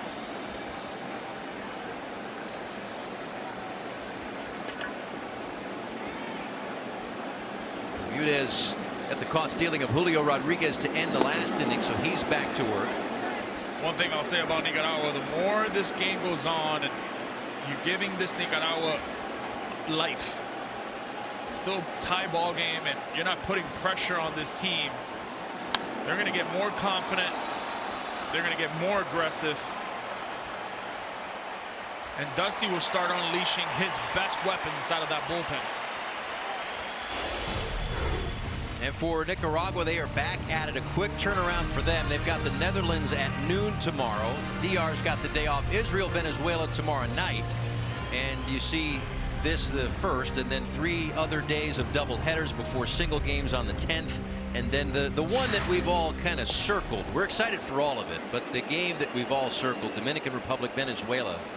And those 2 teams extremely well represented, as all 5 nations and groups are here in pool play. This one a bunt that's going to take a left-hand turn foul. But those 2 teams are loaded with the most major league talent, and it was a fun moment yesterday. All teams had their workouts, and you know, throughout the whole day, a long day, everybody's here, and team photos and everything else. And the way that the schedule worked out, Dominican and Venezuela, they got their back-to-back batting practice and therefore back-to-back team pictures, and then 75 players on the field. They all kind of mix it up a little bit. Good-natured hugs and high fives before the tournament starts. It was great to see, and just so much talent, so much fun to be a part of. We asked Omar Lopez about that. He mentioned how we're all family. Obviously, when you get in between the lines, is a little bit different. Line to center, stays up. But they're all in the same boat. They all understand the Latin culture of Venezuela and obviously the Dominican Republic. So it was a treat to see. A lot of hugs were given. Steven Cruz loosening in the Nicaragua bullpen. And while we may circle some games on the calendar, talk to guys like Albert Pujols or Dusty Baker or any of the managers and coaches, everyone is taking it game by game. Absolutely. No one is looking past another opponent at all. I'll go a step further. I would think this is Bermudez's last batter. So the last thing I want to see is Ketel Marte from the right side against lefties. Loves lefties, slugs very well from the right-handed side.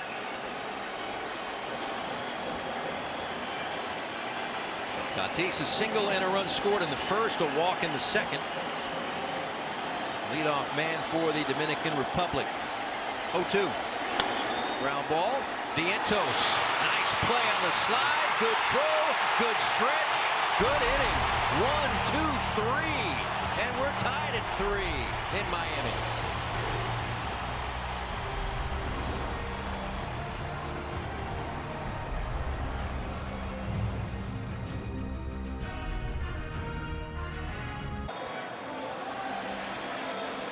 Fourth pitcher for the Dominican Republic, Dennis Santana, takes over. His numbers with the Pirates last year in 70 games.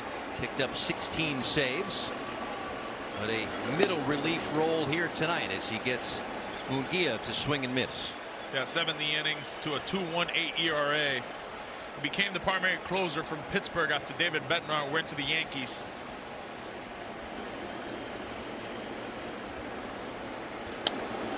This one popped up.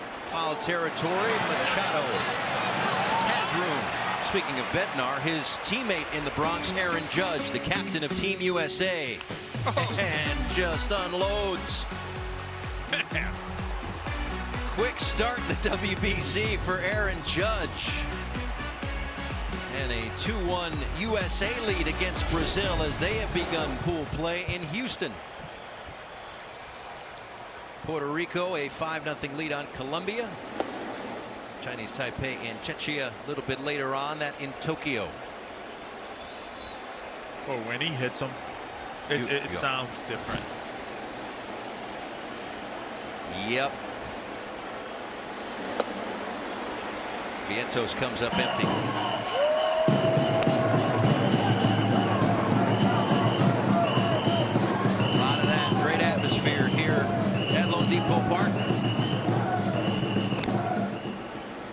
1 to Vientos. In the air, carrying out to left, but playable for Soto, who calls off the entire building to make that play. 2 outs. It's always Friday for the Dominicans. It doesn't matter if it's a Monday or a Tuesday. Always ready to have a good time. See, now you're throwing me off. It is Friday, though, right? It is. Okay. It is. Just checking. Doesn't take much to knock me off track. Here's Omar Mendoza.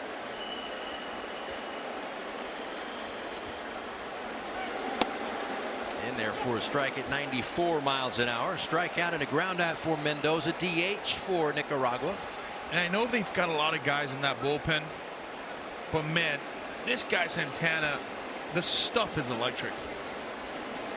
The slider's real, and the two-seamer really plays off of it. And a 1-2-3 inning out of the bullpen, keeping it a 3-3 game at Lone Depot Park.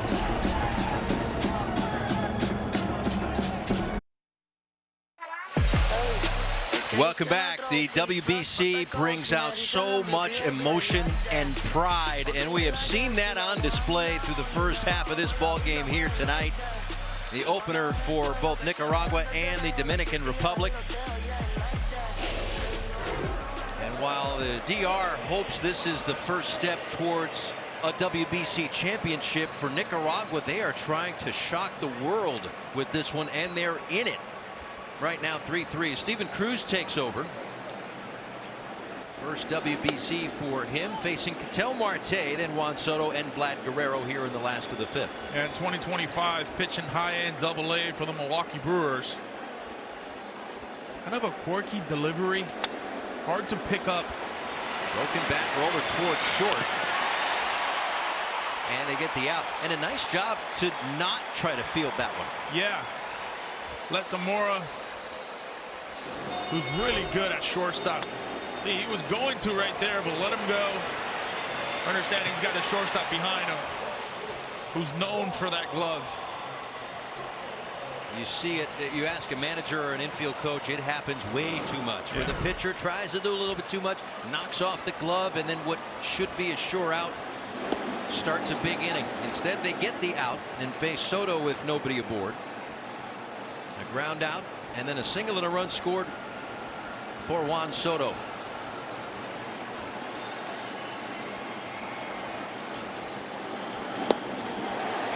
Swing and a miss. Cutter right there at 88 miles an hour. Remember Hisashi Iwakuma? Yeah. He throws like Iwakuma. He's got that same delivery with his leg kick. Tough to pick up.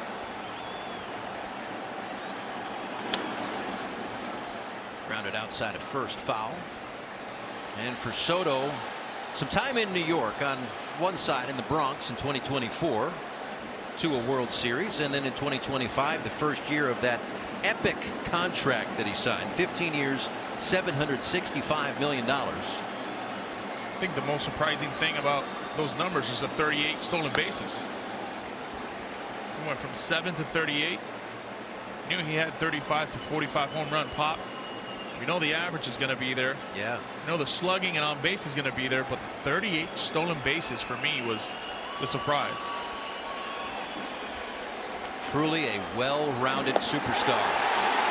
But he comes up empty here. Cruz strikes him out, and 2 quick outs here in the 5th inning.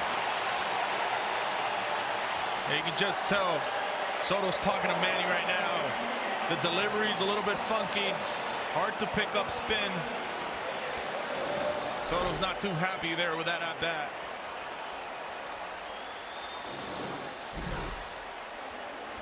Now Vlad Guerrero Jr. Nobody on and 2 outs. That's in there for a strike.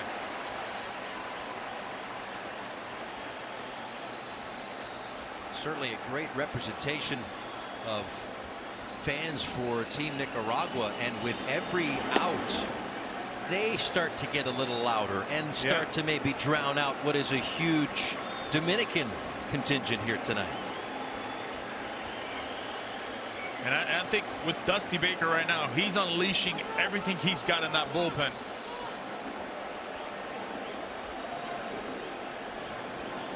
And ball got loose down the line, hence the delay. So they sort that out, and we move along.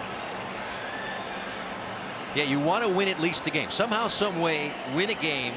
It boosts your chances of qualifying for the next WBC. Well, he wanted that swing. Put Dominican with the lead.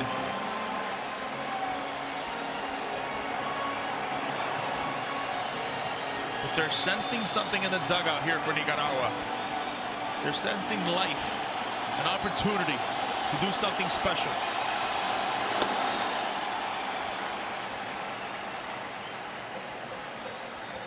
I would be careful throwing another fastball. He's thrown a lot of sliders for the first two hitters.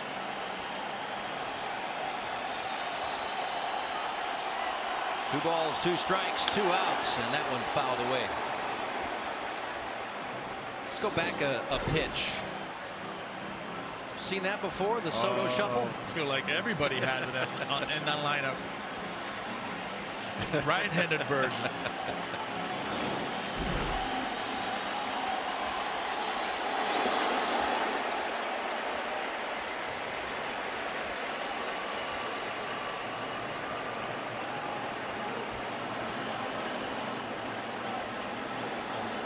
It's fun, but it's intense in the WBC. 3 balls, 2 strikes, 2 outs. Ground ball to short. Spinning. What a play there by Zamora. A 1-2-3 inning, and we are tied at 3, heading to the 6th.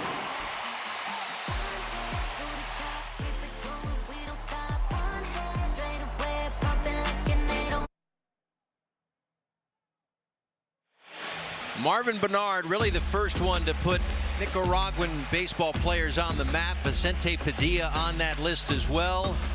Everett Cabrera, time in the big leagues. Jonathan Loaizaga pitched a bit for the New York Yankees. And Dennis Martinez, El Presidente, El Perfecto. That was the call of the Hall of Fame broadcaster Dave Van Horn, as this one is chopped over toward third base. Manny with the throw and Vlad with the pick to get Trujillo. I remember my father took me to a Little League practice once. Levon Hernandez had just won the World Series. The famous I love you Miami notes that he would say that Miami went crazy for, but on that same day Dennis Martinez was there as well. My dad grabbed me by the hand and said, son, you need to get that autograph, not Levon Hernandez. That's El Capitan. And I went out there and I met him later on. I played for Cleveland and he was there and I told him the story. Obviously he didn't remember, but the honor it was for me to meet him at the age of 10 years old. Yeah. Seen him grow, you know, seen him pitch a bit. That was my dad's favorite pitcher.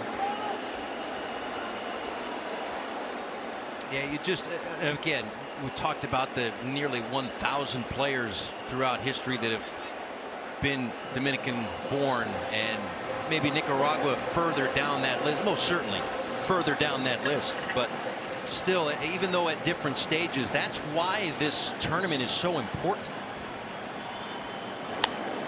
This one popped up. Sir Anthony Dominguez gives way to Vlad, and there are 2 outs.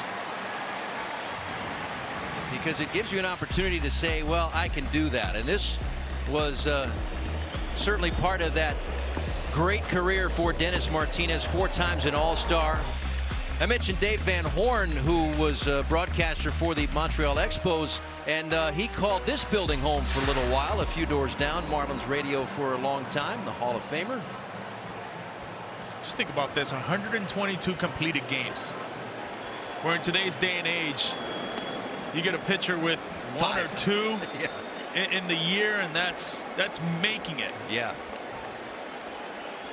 122 completed games. When he took the ball, there was no bullpen game. Yeah. Special. Christian Sandoval fouls that one away. Yeah, a guy built like that, and again, talking about home ballparks, Sandy Alcantara, who will go in the 4th game for the Dominican, lined up to face Venezuela. he's one of those guys who certainly overpowering, but he wants to finish every game he starts.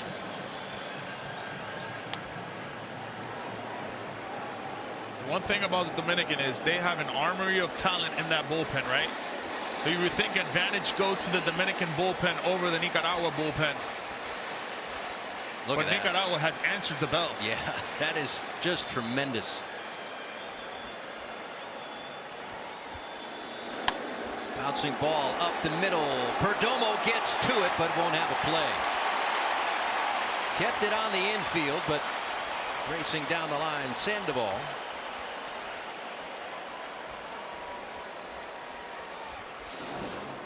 Probably their fastest base runner. Over 40 stolen bases in the Winter League. But he smells that base hit. No problem. And it's that hustle that puts the pressure on the shortstop to make the play, to create the bobble, to extend the inning. This one a little more routine for Manny. Goes the short way to end the inning. We head to the last of the sixth.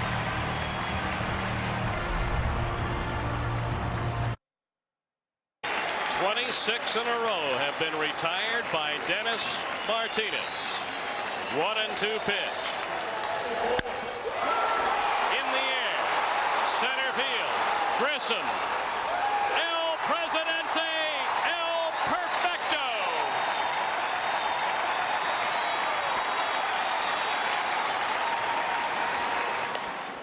One of just 16 Nicaraguan-born players to reach Major League Baseball. Dennis Martinez on another elite list. Pitchers with a perfect game. And the great call of DVH there as Manny Machado leads it off and fouls that one back. 1 ball and 1 strike. El Presidente. Yeah. And we talked about it before. Again, so many guys. I'm sure Manny grew up watching someone. And so many Nicaraguan-born players now grew up watching the Marvin Bernards, and as you mentioned, Dennis Martinez. And there will be kids today that will be big leaguers sometime tomorrow because of the players in this tournament. And that's the beauty of it. Yep.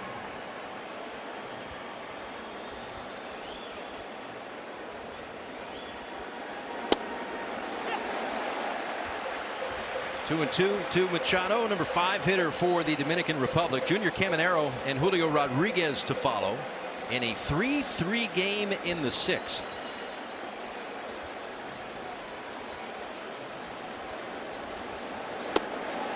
Very deceptive from Cruz, huh? It's been a fastball slider mix. That's all he's really thrown. He's got a little sneaky life on that fastball. And he's able to tunnel down with that slider, making it very hard on the righties to stay on every pitch.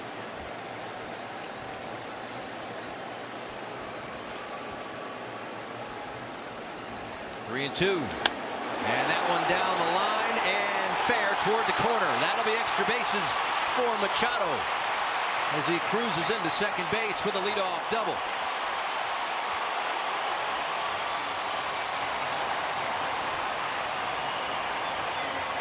Well, he's trying to sneak that fastball inner third. We've seen Manny do this for a long time. Look how he gets his hands in. Snap of that barrel. Tight, connected with the backside. As soon as that ball's hit, he knows there's a stand-up double. Here we go. Dominican wanted life. They get life. Men on second now for a big inning. And they bring 45 home runs to the plate. Junior Caminero with Machado in scoring position. Inside and just barely misses. One thing about Caminero, he loves to drive the baseball in situations like this, middle of the field, right center. He's not necessarily thinking pull unless it's a mistake. League average last year, runners in scoring position, was 255. Caminero was above that at 270. Trying to break a 3-3 tie in the 6th as the crowd gets into it here at Lone Depot Park. They're going to get into it in a big way. Gone, a home run. Junior Caminero, a laser beam to center.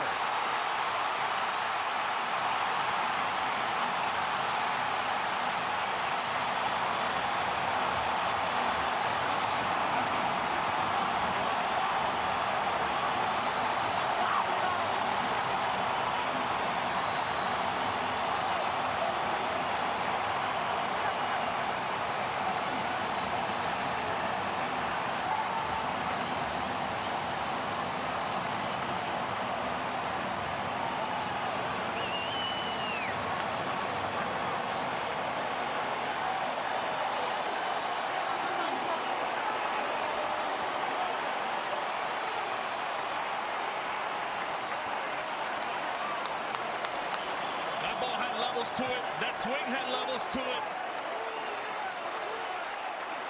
This Dominican crowd here in Miami wanted something to cheer for.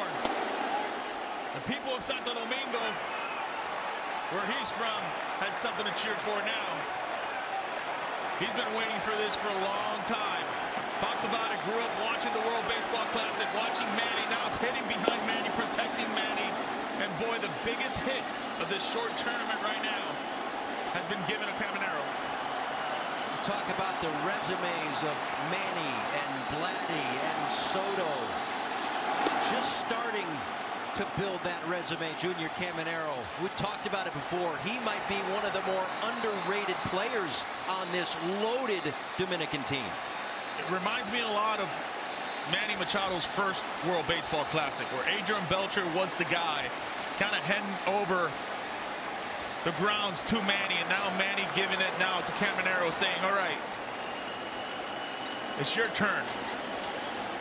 Wearing number 13.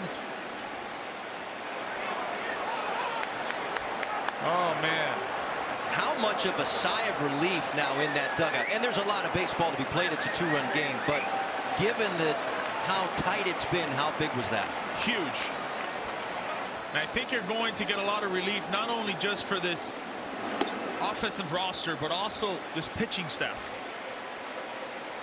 Albert Pujols trying to manage his way with the staff and understanding there's an off day tomorrow. He can unleash now his best. 2 balls and 2 strikes to Julio Rodriguez. 92 inside. There was no secret. We knew coming in, Nicaragua was a bit thin in that bullpen. They've got Mejia up down there now, but they trail it 5-3. Rodriguez out towards center, playable for Dawson, and 1 away. Well, we talked about what he liked to do in moments like this with runners in scoring position. Takes that hanging slider, stays through it. We've seen that one-hand finish, one of the fastest bats in all of baseball. That ball had levels to it. 3rd, 4th gears. How excited is he? Was in the home run derby last year, falling to Cal Raleigh in the finals, but he had his own home run derby all summer long. 1 homer shy of the team record by Carlos Pena. He makes it 5-3, a pitching change.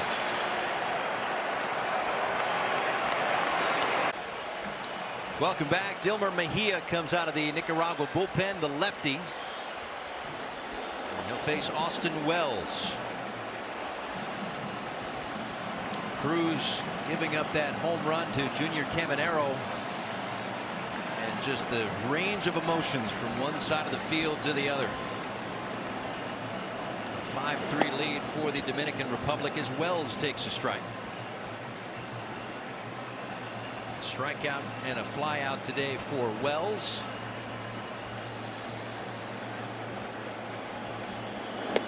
Mejia misses upstairs. 2nd WBC for the lefty. 1 relief appearance in 2023. Faced the Dominican Republic. Doesn't necessarily rely on the fastball. Loves to throw his changeup, his slider. And Austin Wells lifts one out to left. Dawson underneath it makes the catch. Really relies on all pitches. Changeup can range anywhere from 81 miles an hour to 89. That's correct. 81 to 89 miles an hour. He'll mix in that sinker. He'll mix in that slider, but definitely relies on that heavy sink, that heavy changeup split. Throws both of them. Deceptive and wants quick outs. Signed by the Braves as an international free agent in 2013. Perdomo pops this one up toward first. Trujillo drifting back toward fair territory makes the play. But Caminero with a line drive bullet and a trip around the bases he'll never forget. A 5-3 lead.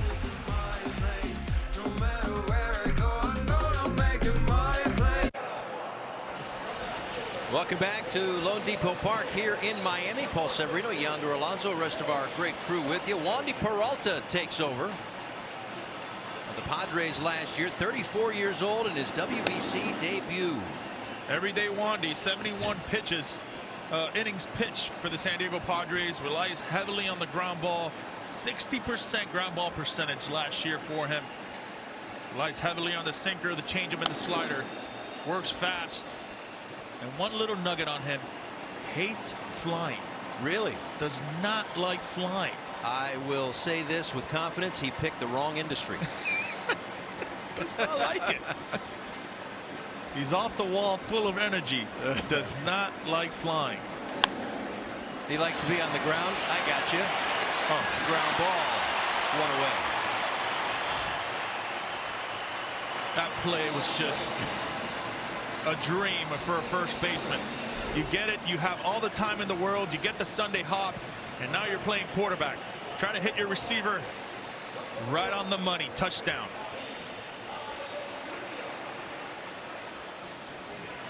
One of the toughest plays is to throw it just like that, 3/4, and try to hit a strike. Laddie knows a thing or two. He's a Gold Glover for a reason at first base. Yeah, not just a slugger. He has worked on his defense and improved it immensely. And a big first out here in the 7th. After Dawson, Benjamin Alegría, who singled in the first inning. 1 for 3 tonight. Right back to Peralta, finds it. And now 2 outs, and perhaps a check on him as well. Make sure he's all right.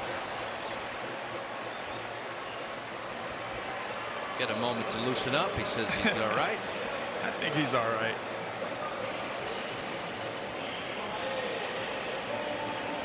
He gets some attention anyways, waving everybody off. I got him on the heel of the glove.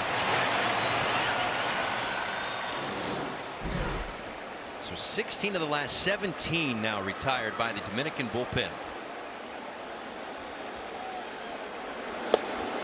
And with 2 outs, it's Munguia.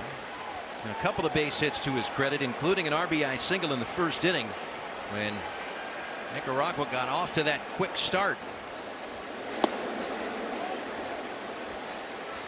Quieting the Dominican fans who were bouncing off the walls at the start of play. But some back and forth throughout as it's 5-3 Dominican here in the top of the 7th inning. And that just clipped him. And the tying run will come to the plate. Just a change up left on left right there that got away from him a little bit. Nicked him. Now you got Mark Viento's got to be very careful. I know they highlighted him before the game. He can't beat you. But he's facing another lefty here. Mark Viento likes to sit on pitches in different situations of the count.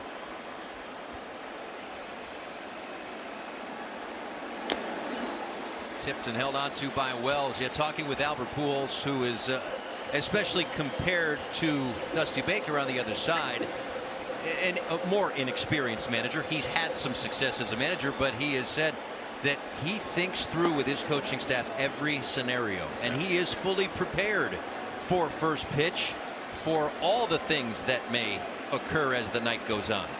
And that's why Albert has aspirations to manage in the big leagues, and one would assume will someday soon. Tap foul. And he's got guys around him that played for a long time. His bench coach is Placido Polanco.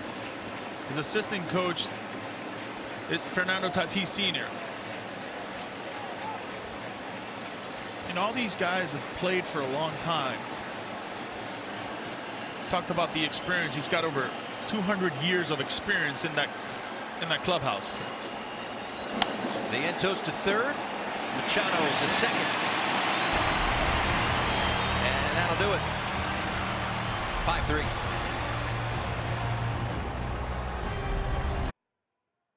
Well, you saw the party here in Miami after the big home run by Caminero. How about this? Just a couple days ago, Manny went deep, Juan Soto went deep. Have never played in Quiqueya Stadium in Santo Domingo. Then Caminero went deep to right center, and that stadium and that energy was electric. Talked to Albert a little bit about that. He said there was more people outside the stadium than there were inside the stadium. That's how electric that city was. And of course, the WBC club got a lot of the attention, but that was the first time that a major league club, the Detroit Tigers in that situation, had played a game in the Dominican in the country ever. It's unbelievable. And that's what they're trying to do, is to help not necessarily grow the game because of obviously all the success that the Dominican has had, but getting the game there, if you will. I think the fans did their job. Is they have been waiting for a long time, and not just to have a major league team to play a game, but have their heroes play there. And you know, they gave a ton of tickets to kids that grew up watching these guys, that only dreamt of seeing these guys live playing baseball. And it had a side, or maybe it was the premier reason really, but the larger meeting, it honored victims of the 2025 Jet Set nightclub tragedy in Santo Domingo. So the event also helped to raise funds for relief efforts. So yes, it was about baseball, but it was also about community, and that's what made it so important. I talked to Omar Minaya about it. He's with Nelson Cruz as his right-hand assistant manager, GM, and he talked about how he had kids and older people, elderly people crying when they were going out on the field. So yeah, it was definitely first class, and it was a great tribute to the people there in the Dominican Republic. Fernando Tatis leads it off, waits on a 1-0 from Duque Ebert. One of the best stories of the 2023 WBC. Part of the bullpen a few years ago. 9th inning of the game against this Dominican Republic team. Struck out Juan Soto, Julio Rodriguez, and Rafael Devers, all swinging, and then nearly immediately signed a contract with the Tigers. And after that outing, took pictures with all three of those guys. They asked him a little bit about that when he was coming in. He said he felt nervous. He said, hey, can't be nervous to play this game. You got to go out there and have fun and enjoy it. He sure did that. Got rewarded. 2 balls, 1 strike to Tatis, and he fouls that one straight back.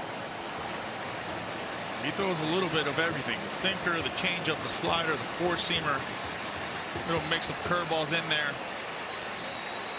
Pitched well in Double-A, .96 ERA. Upstairs at 93 to Tatis. Then Ketel Marte and Juan Soto. Round 2. Who probably wants a little revenge. That's right. I think if you're the Dominican Republic, you want to keep attacking. Get more confidence.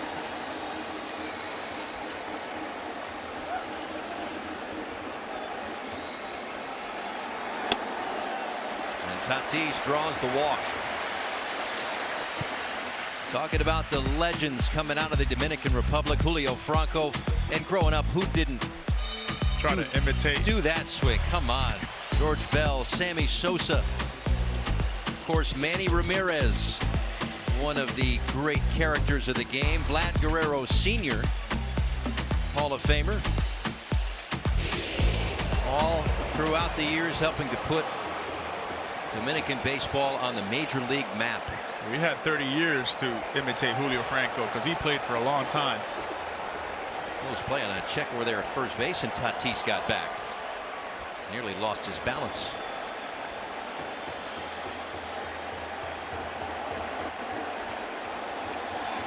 Ketel Marte takes a strike on the outside part of the plate. Had the RBI double in the first inning, and then later scored a 2-run first for the Dominican, who has a 5-3 lead thanks to a Junior Caminero home run. Tatis started and stopped. One thing I've noticed about Ketel Marte, early in counts, he's looking to pull the baseball. Later in the count, he's looking to kind of hit it where it's pitched. He wants to do damage. There is no such thing as even counts. For him, they're all hitters' counts until he gets his 2 strikes. Lifted foul behind the dugout.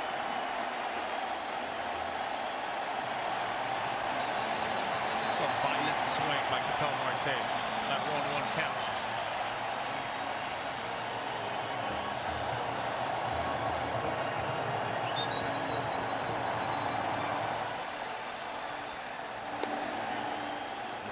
outside with a changeup. 2 balls and 2 strikes. Tatis is really trying to time him up. Ever.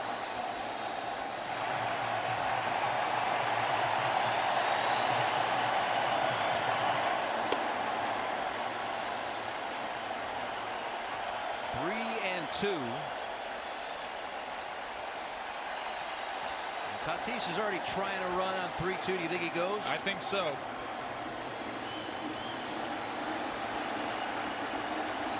He stays put instead. Bouncer wide of first.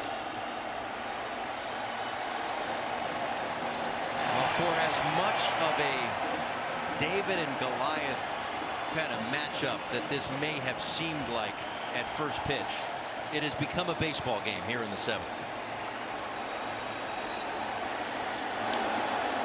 And a hit by pitch.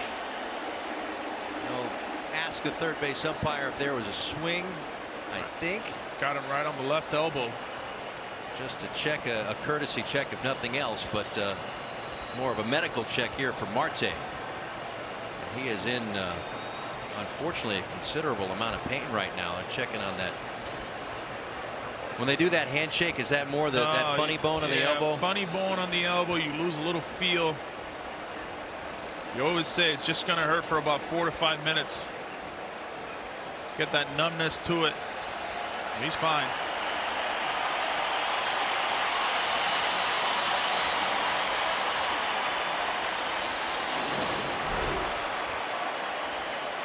Yep.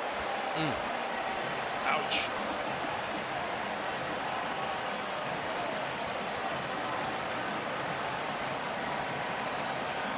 You lose feeling right away. Nah, he didn't go on that check swing. Doesn't get any easier now for Nicaragua. With Soto coming up and Vladdy behind. And again, this is the depth of that Dominican lineup, because sure, it's 1 and 2 and Tatis and Marte setting the table for 3 and 4 and 5. But really, no matter where you are in this lineup, there are threats. And that's how the Dominican Republic in this tournament will just wear out opponents. But here's Soto. Lined, base hit, right field.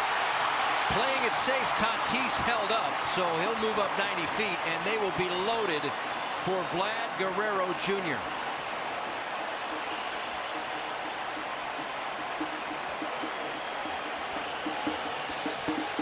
It's a little hanging changeup right there. Stays through it. Good hitters just feel like they have a long path through the baseball and the zone. Tatis right there playing it very smart. One of the things I always learned was, hey, you don't freeze on a line drive, you go back on a line drive. Pitching change for Nicaragua in the 7th.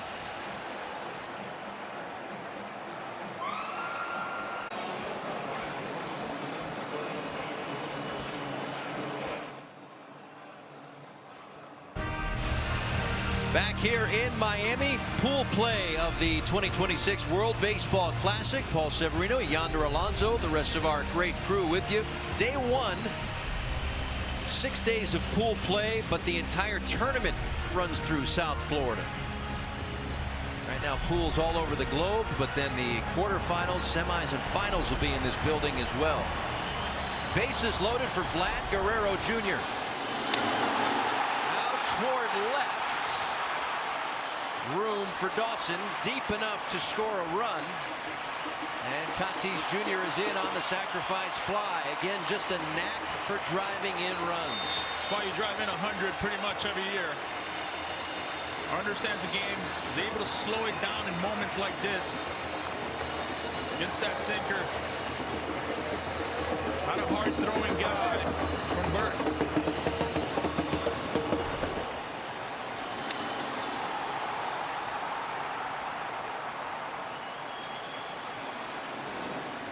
He may have just missed it, but mission accomplished. This down the line and foul off the bat of Manny Machado. I think Vladdy is excited. Another productive run. Yeah, he loves it.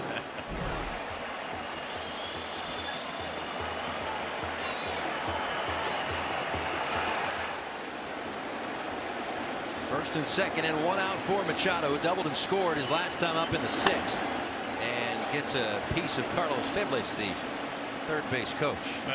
I'm sold that first base coaches and third base coaches need to be way more back, kind of like where the umpires are at on the lines. Got no time to react right there. Just trying to get the best angle for their base runner, but boy, do they put themselves in harm's way.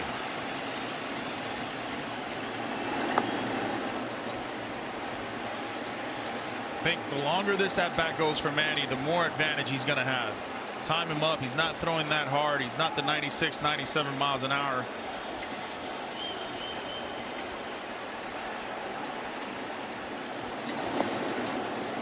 WBC debut for Burton, 27 years old. Did start for their qualifying team against Spain last year, facing Machado, who's in his 3rd WBC. 2-2 in the dirt, kicks away, but close enough for Novoa that there's no advance for the base runner. This is the beauty of this lineup, right? Do you want to go after Machado, or you want to go after Caminero, who's got a bomb already? I would think the fastball's got to come here with one out.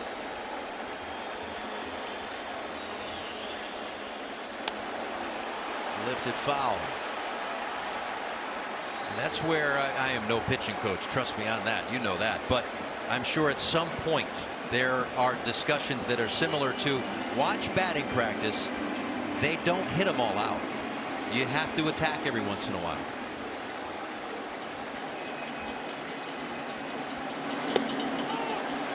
But that is ball 4, and it loads the bases for Junior Caminero, who gave the Dominican Republic the lead his last time and gave this ballpark even more life. Yeah, took that little baby cutter. One of the fastest swings in baseball. That ball had gears. Looked like a line drive in the gap. Boy, he got started. A moment he's been waiting for all his life.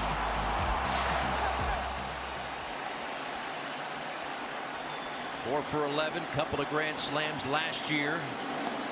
Swings and misses, and an 80-mile-an-hour breaking ball. That swing right there wasn't to try to hit a nice line drive the other way. He wanted to bring them all in. Marte, Soto, Machado, the runners.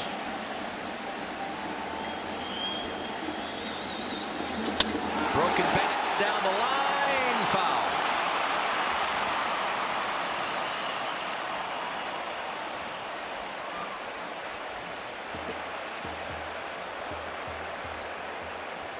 This is for a guy like Burton, 27 years old. Experience plays a role.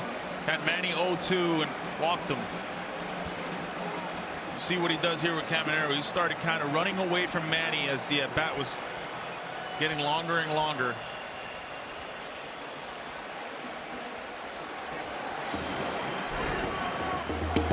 Tatis, stay fair, stay fair.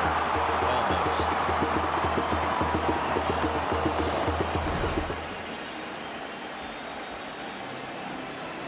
For Burton, not a lengthy career, but certainly some success. A 2.36 ERA on the semi-pro circuit, but not many moments like this. 0-2 to Caminero.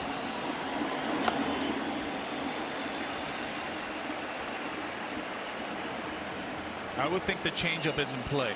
At some point, he hasn't really landed that slider for a strike. He has landed the split change.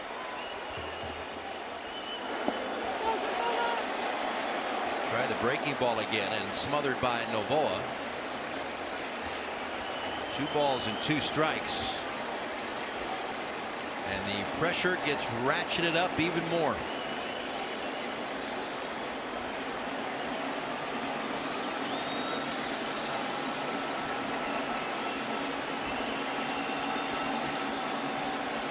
Two. Ground ball up the middle to the bag for 1. To first, and Trujillo digs it out. Really slick defense there by Nicaragua. Limits the damage, 1 run home. And Dusty Baker's crew still with some life, but work to do here in Miami.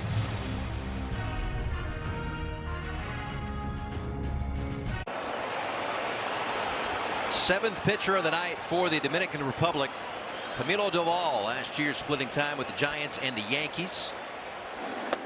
Figures to be the setup man in the Bronx this summer. His second WBC. A couple of games for the DR in 2023. One hit in 2 1/3 scoreless. He'll face Omar Mendoza, then Trujillo and Novoa in the 8th inning of a 6-3 game. Ground ball, Machado, backhand. Few make that play look as easy as that. Been doing it for over a decade. Well, you tell me about it. I got to play long toss with him every offseason. This is what he does. A little flick of the wrist. Vladdy just loves it. We've seen him do it for a long time. Former shortstop, now third baseman. So many parts of that play are great, but I want your thoughts as a first baseman. How about the throw chest high? Yeah, because a play like that, you're expecting the worst, right? Yeah. Short hop or high throw. No, throws it right on the money. That's something you work on while you're throwing long toss in the offseason. It's not just throwing long toss, it's throwing it, making sure you're hitting your target at all times. And see Vladdy there saying, oh man, I've seen that for a long time.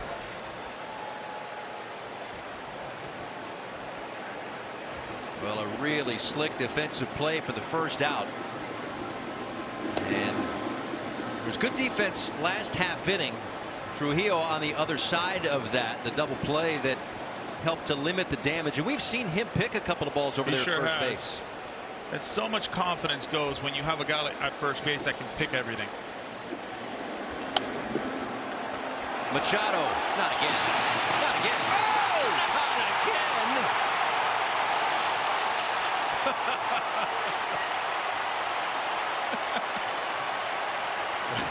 Oh, man. He's been doing it for a long time. You think the first one was a good one? Fool me once, shame on me. Fool me twice, shame on you. Stop hitting it to him. Picture perfect.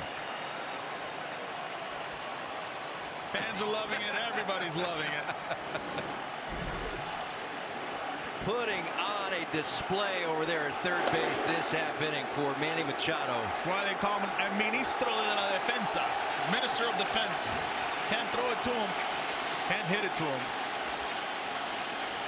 He's got gold gloves on that potential Hall of Fame resume. This one to third. That one foul.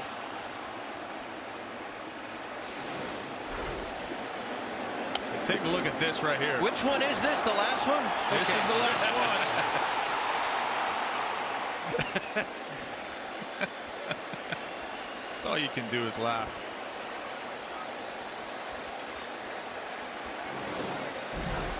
Just spectacular defense at third base for a long, long time. 1 ball and 2 strikes to Novoa. The backstop for Team Nicaragua.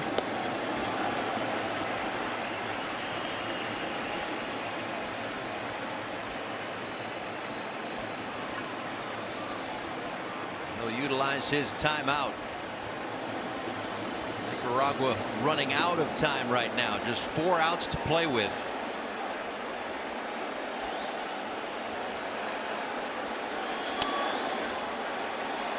Now Vladdy foul territory. That one off the netting and into the seats. What a nugget of Camilo Doval. 23 siblings and half siblings. Talk about how that group text is going. As an only child, I cannot wrap my brain around that. I'm sorry. It's a lot. Man, that's awesome. A baseball team. And he's representing them all here in the World Baseball Classic. check at first. Lance Barksdale says no swing. 2-2. So much talk of who is going to be the third baseman for this Dominican team. Caminero, Manny, Jose Ramirez, Rafael Devers. Oh, you can talk about third base, you can talk about shortstop, you can talk about first base. There's so many great infielders for the Dominican squad. We're doing this again. This much more routine for Machado. He makes the play, and he makes a lot of people happy in that half inning. Terrific defense for Machado. A lead for the Dominican Republic. A great display of defense.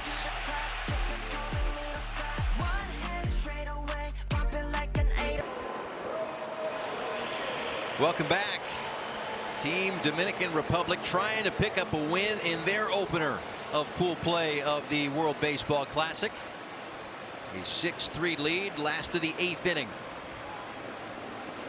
Osman Gutierrez takes over out of that Nicaragua bullpen, facing Julio Rodriguez and then Austin Wells and Geraldo Perdomo.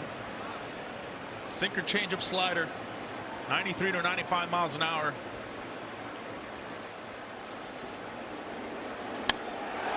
Lifted out toward left, hit deep, carrying out there and gone. A home run for Julio Rodriguez.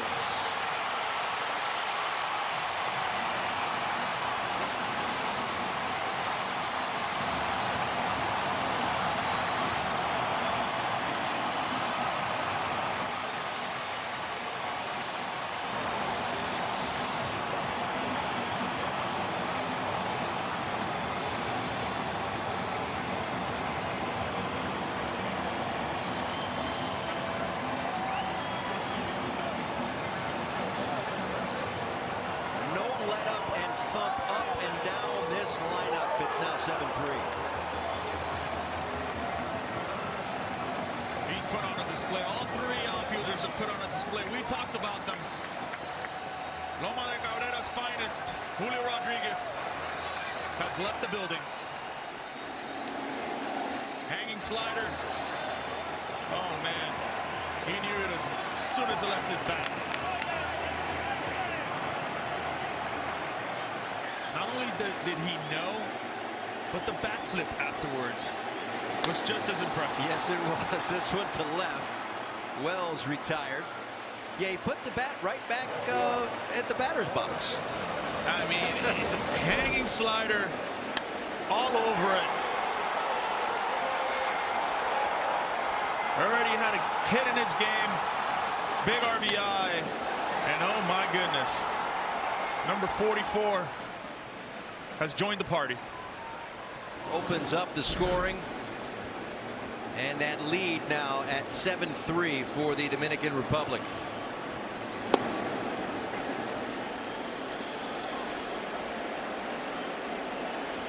And he's comfortable hitting here, that's for sure. His first big league home run came in this ballpark against his current teammate with the Dominican Republic, Sandy Alcantara, back in 2022.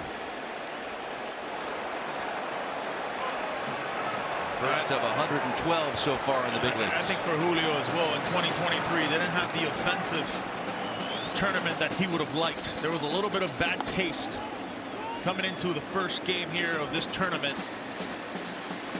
I talked to him in spring training, and there was this little chip on his shoulder wearing this uniform. He wanted to come back and deliver for his country.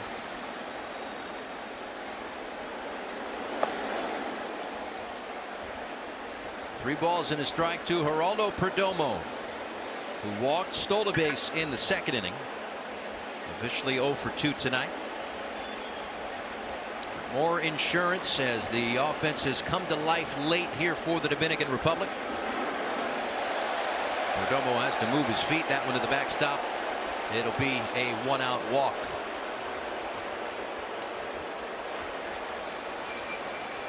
We talked about the 30-30 threat that he brings. Had it last season, but put some good weight in the offseason. Feels really good about himself. Plays every day in center field, Julio Rodriguez, and feels there's another level to his game. And he showed it with that swing. And now Tatis, top of the order.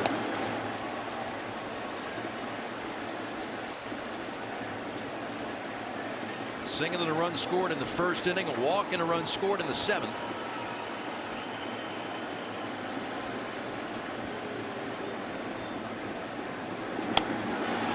Softly hit, looped into center field, a base hit. Perdomo on his way to third. Throw is a little bit late. And moving to second is Tatis.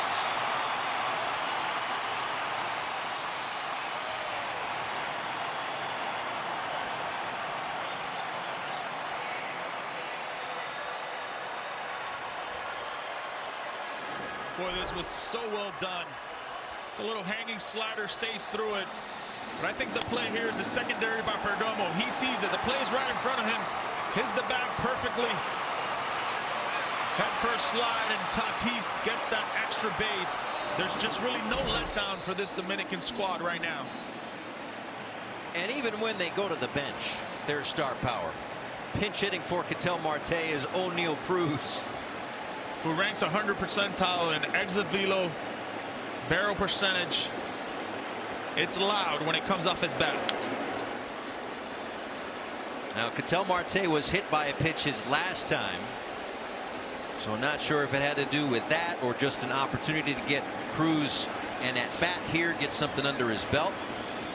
But either way, he hits with runners on second and third, infield in for Nicaragua, and a ball away. And you love the passing along of information. He's talking about his off speed. He gets an off speed. I think he aced the test. Got the chance in the offseason to see O'Neal Cruz hit with an aluminum bat. That's scary. And he was hitting balls here in this ballpark at the Jumbotron center field. That's a ways out there. This one pop foul back behind home plate. And I know it was aluminum bat, but it was hit very far. That's a long way. It's 400 to the wall, and I'd say it's at least another 100, 150, and then up in the air. So that's something.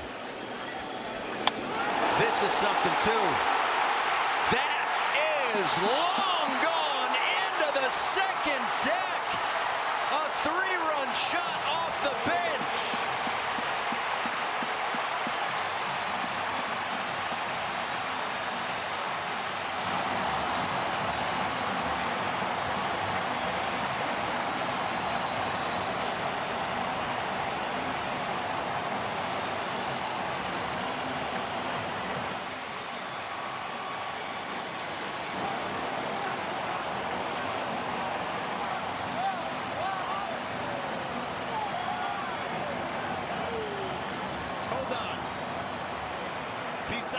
Dominican Republic, O'Neal Cruz, welcome to the party. Talk about extension and elevation. Are you not entertained? Oh, wow.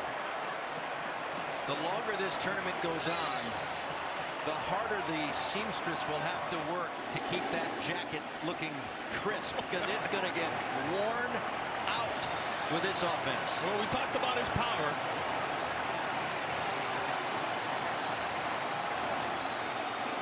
10-3, and the last, 45 minutes or so, this is the Dominican Republic offense that we expected coming into this tournament. But it's the way they did it. A walk, a base hit, the bomb. Haven't seen that in previous World Baseball Classic by this Dominican team. It has been relied all on the big swings. You put pressure on a team, more than not, these hitters are going to pay. 450 feet and about 117 miles an hour off the bat. Just a question of how far up in the second deck that was going to go. Most of the time you're there, you're not worried about your nachos getting splattered all over the place with a home run. Perhaps not in this tournament.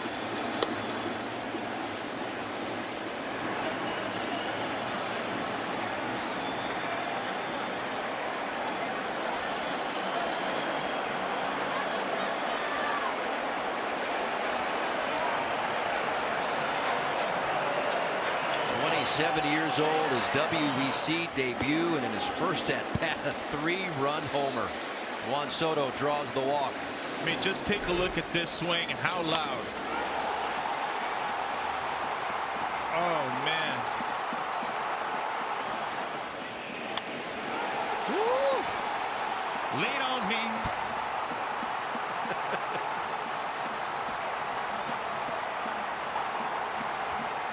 You know what? He didn't even admire it.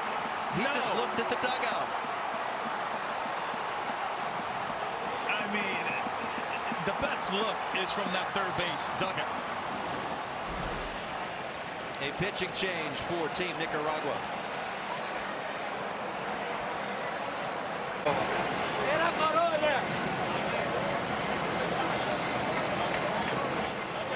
Pride and energy, no shortage of it.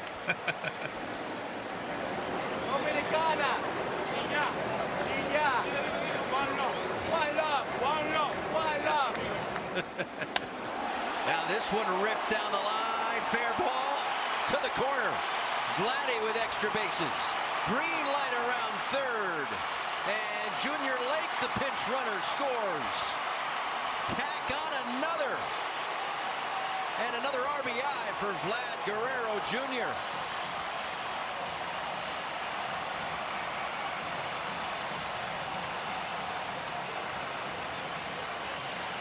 Well, you keep having quality at bats throughout the game. The baseball gods will eventually reward you. Drove in 2, doing the right things.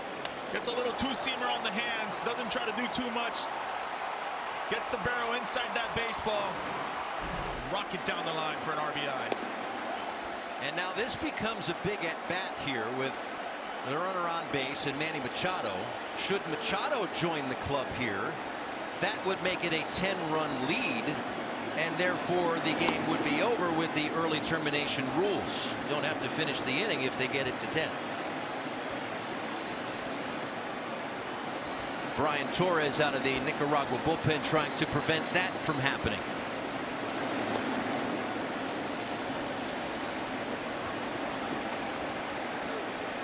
Dominican with 2 in the 6th. That was the Caminero home run. Then 1 in the 7th. 5 so far here in the 8th. The bats have woken up.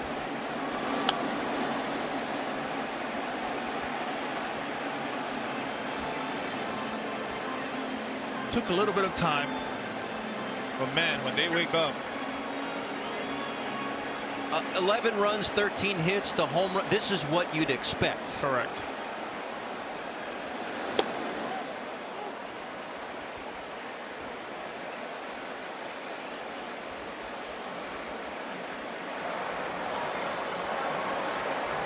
Just about everybody getting in the mix, but that was the big swing. Caminero's home run really woke everybody up on the Dominican side. It was who was going to be first to break the ice. Where in the couple exhibition it had been Soto. Today it was Caminero's turn.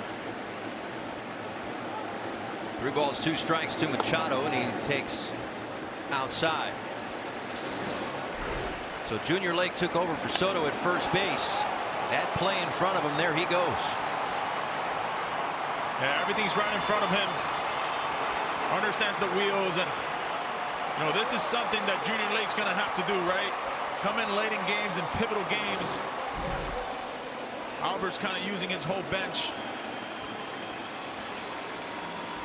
Pitch runner is Ahmed Rosario taking over for Manny Machado. Carlos Santana comes off the bench to hit for Caminero. And that's the 9th batter of this inning.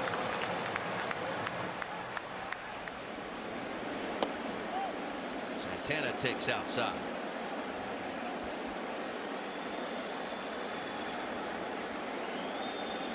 Carlos Santana with the longevity of his career. Switch hitter, ranks 8th all-time in home runs, 335. He just ages like fine wine. Good defender, great teammate. Turned 39 in April. That one to first. Nice play over there by Trujillo. And again, the score probably not in their favor, but got to be impressed with that defense. 2 away here in the 8th.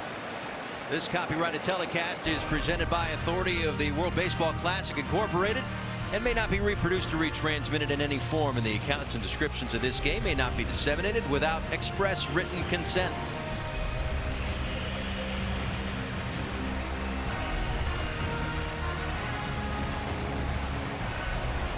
First and third and 2 outs for Julio Rodriguez.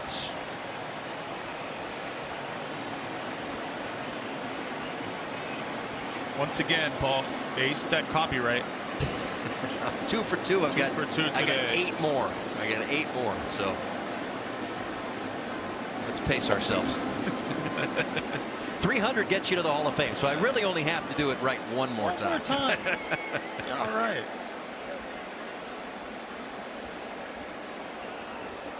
Julio with a big home run in this one, and now floats it toward left center, down for a base hit. Another RBI. Santana on his way to third.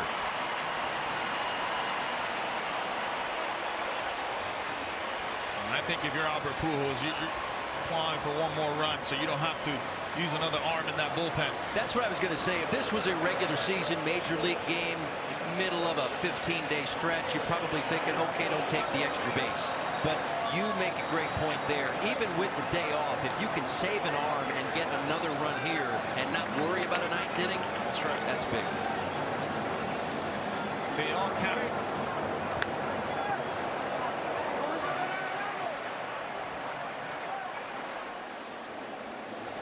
Julio has matched his RBI output from the last WBC, and a refresher on the first round, the pool play, and the quarterfinal rounds of the early termination rules. After 5 if it's a 15-run spread, and after 7 if you're up or down by 10, the game is over. And Austin Wells down the right field line into the glove and into foul territory and into the 9th inning. But a 6 spot opens it up. Power all over the place for the Dominican Republic.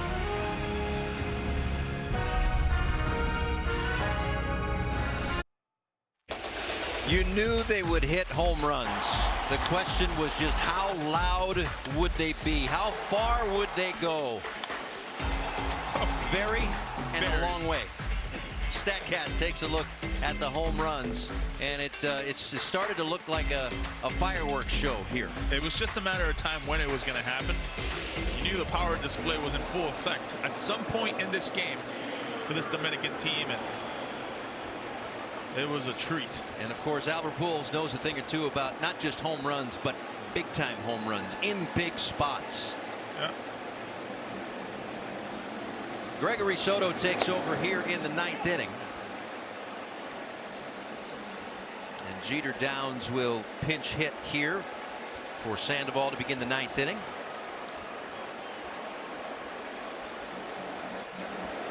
Soto has been outstanding in spring training. A lot better command, sinker, slider. We know the weapon, right? 97 to 100 miles an hour fastball.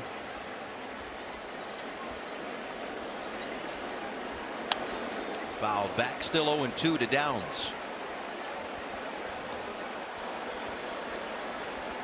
Junior Lake, Eric Gonzalez, Med Rosario. Gonzalez, a late ad, flew in today, in fact, after Jeremy Pena's injury. So shaking up that roster up until just before first pitch, really. Jeter Downs, big trade with the Mookie Betts.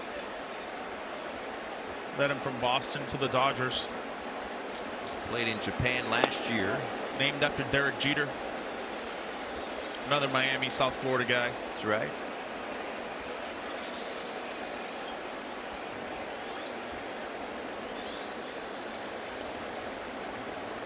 WBC debut for Gregory Soto, who deals a 2-2 pitch.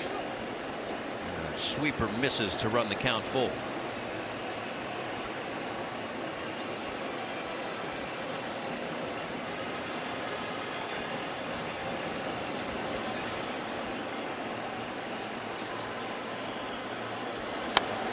Ground ball through the left side and a base hit. Mentioned the big home runs in big spots. Yeah, Albert Pujols back in 2005 against Brad Lidge. The setup of a lifetime. Knew the slider was coming after the first pitch of the at-bat. Team Israel manager Brad Ausmus behind the plate on that one. Remind me not to ask him about that. I'm sure it's, even though 20+ years passed, not anything he wants to really dive into, I'm sure. Never forget. I've asked Brad Ausmus that, actually. He was the assistant GM for the Padres. Right. He said, you know, every time I look at that tape, the results are still the same. That's what he says every time. Nothing's changed. Now Chesler Cuthbert, who's had a little taste of the big leagues, digs in. Dusty Baker getting some guys there first at bats, and Cuthbert down the line, and that'll sneak foul.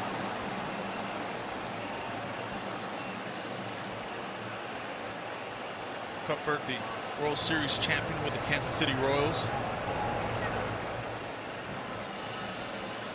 Back in 2015, 33 years old.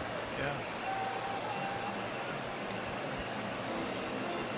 Tough pitch hit at that time. You're facing Soto, one of the premier left-handers in the game.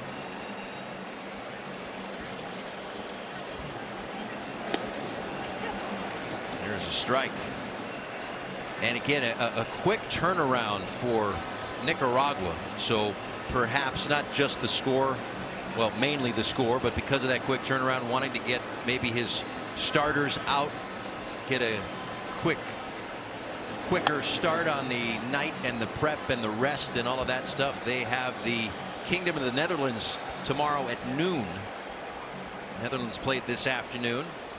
We talked to Dusty about that. He said, hey, it's going to be a quick turnaround. They did a little scouting earlier today, watching the Netherlands team, preparing for tonight's game as well. And they'll turn to Erasmo Ramirez to start the game tomorrow.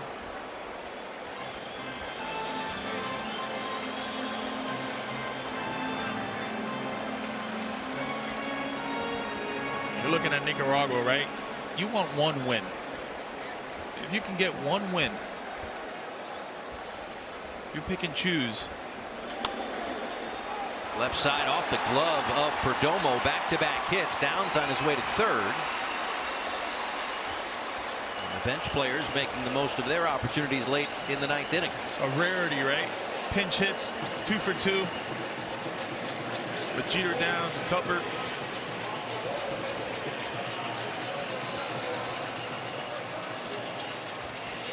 So with 3 outs to play with, and they've got to make up 9 runs.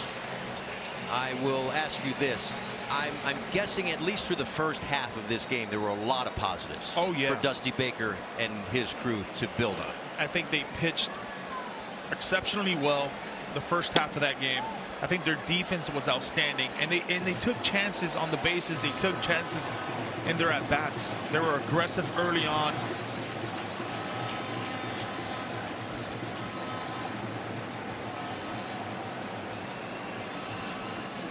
I will say this Dusty Baker team, they're going to fight. They'll be ready tomorrow.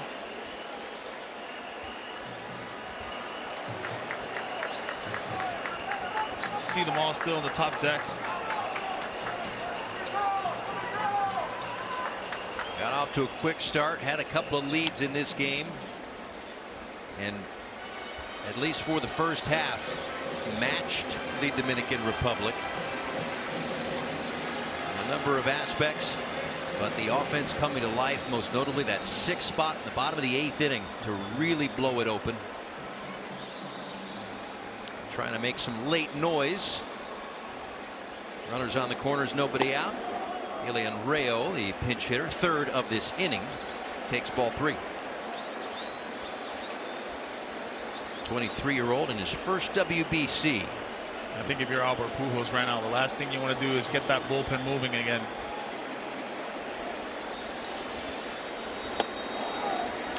But the bases are loaded, so Dusty's bunch not going quietly. Yeah, good mound visit right here. Bullpen's going to get going.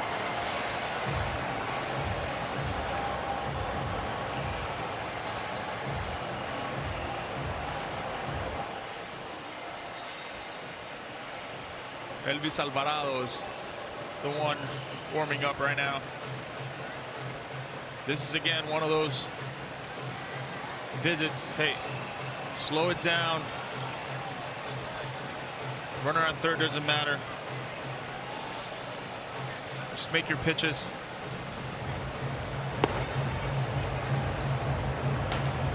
And Wellington Spade, the pitching coach for the Dominican Republic, again, just sure, you've got the 9-run cushion here. You don't want to get somebody else in the game, but maybe this is also a little, okay, first time out in this WBC. Let's figure out a way to get right so that we get back on track moving forward. That's right. They're going to need Soto. They're going to need Soto throughout this tournament. He's a valuable left-hander out of that bullpen. He's going to have to go get big outs throughout this tournament.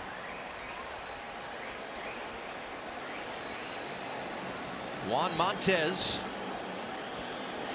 another pinch hitter. They have a full bench, Team Nicaragua. They go all the way to 16 position players. And great stash. Yet known for it, in fact, yes. It's tremendous stash. A la Raleigh Fingers with the handlebar. Nothing better than a mound visit and throwing 2 strikes afterwards.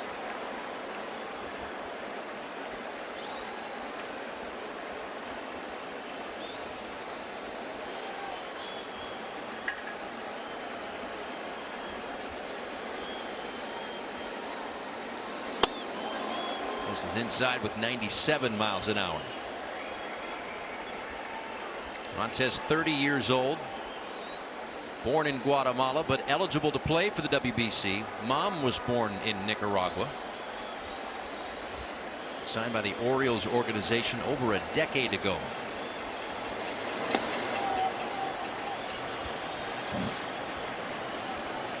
So many journeys, so many paths to get here, to get this opportunity to represent your country.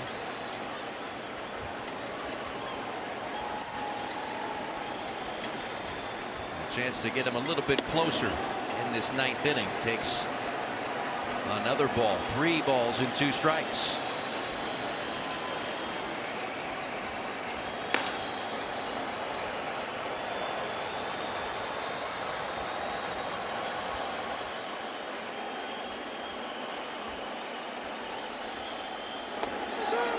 Called strike 3, clipped the inside part of the plate. First out of the inning. Yeah, I think that would be it though for Soto.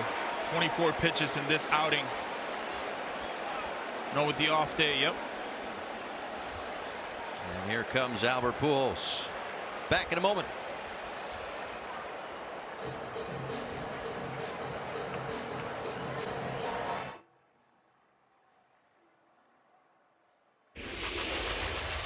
Well, believe it or not, Shohei Ohtani shined on the big stage. Opener for Team Japan.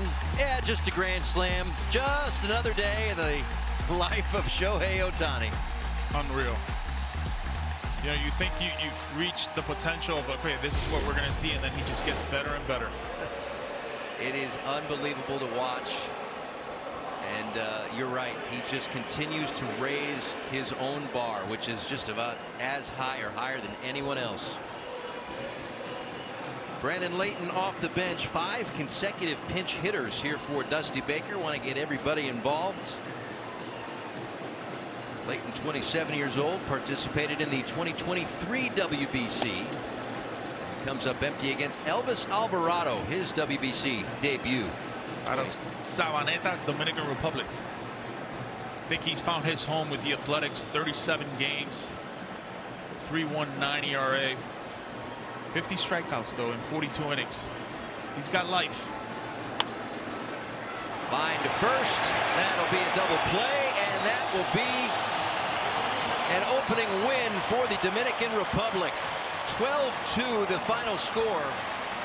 You again had the feeling that they might put up double digits and hit some home runs. You thought maybe they were going to start it that way and then carry it the rest of the night. It took them a while to click offensively, but they and Venezuela opening with wins, and those two teams will face off in the pool play finale coming up on Wednesday. But a lot of baseball in between then and now. Yeah, I think I was most impressed by that bullpen for the Dominican Republic. They used 8 guys, no earned runs. Obviously, we knew the power that this Dominican team has. We knew the defense this Dominican team had. All around, 14 hits, 12 runs. I think they answered the bell. I think the game was a lot tighter than what the score seems. That first half of this game was a tight one. But after that Caminero home run, oh man, the gates were wide open for this Dominican offense. That was the swing for the deep breath that they needed to open it up. 12 runs, 14 hits, and a win for the DR. They'll go into tomorrow's off day on a high note. Pool D play continues through Wednesday, March 11th here in Miami. Tomorrow, we kick things off with a matinee featuring Nicaragua and the Kingdom of the Netherlands. Coverage begins at noon local time. Then in the nightcap, Israel makes their 2026 tournament debut as they take on Venezuela. For Yonder Alonso, the rest of our great crew, Paul Sobrino saying goodbye and good night from South Florida. Thanks for watching the 2026 World Baseball Classic.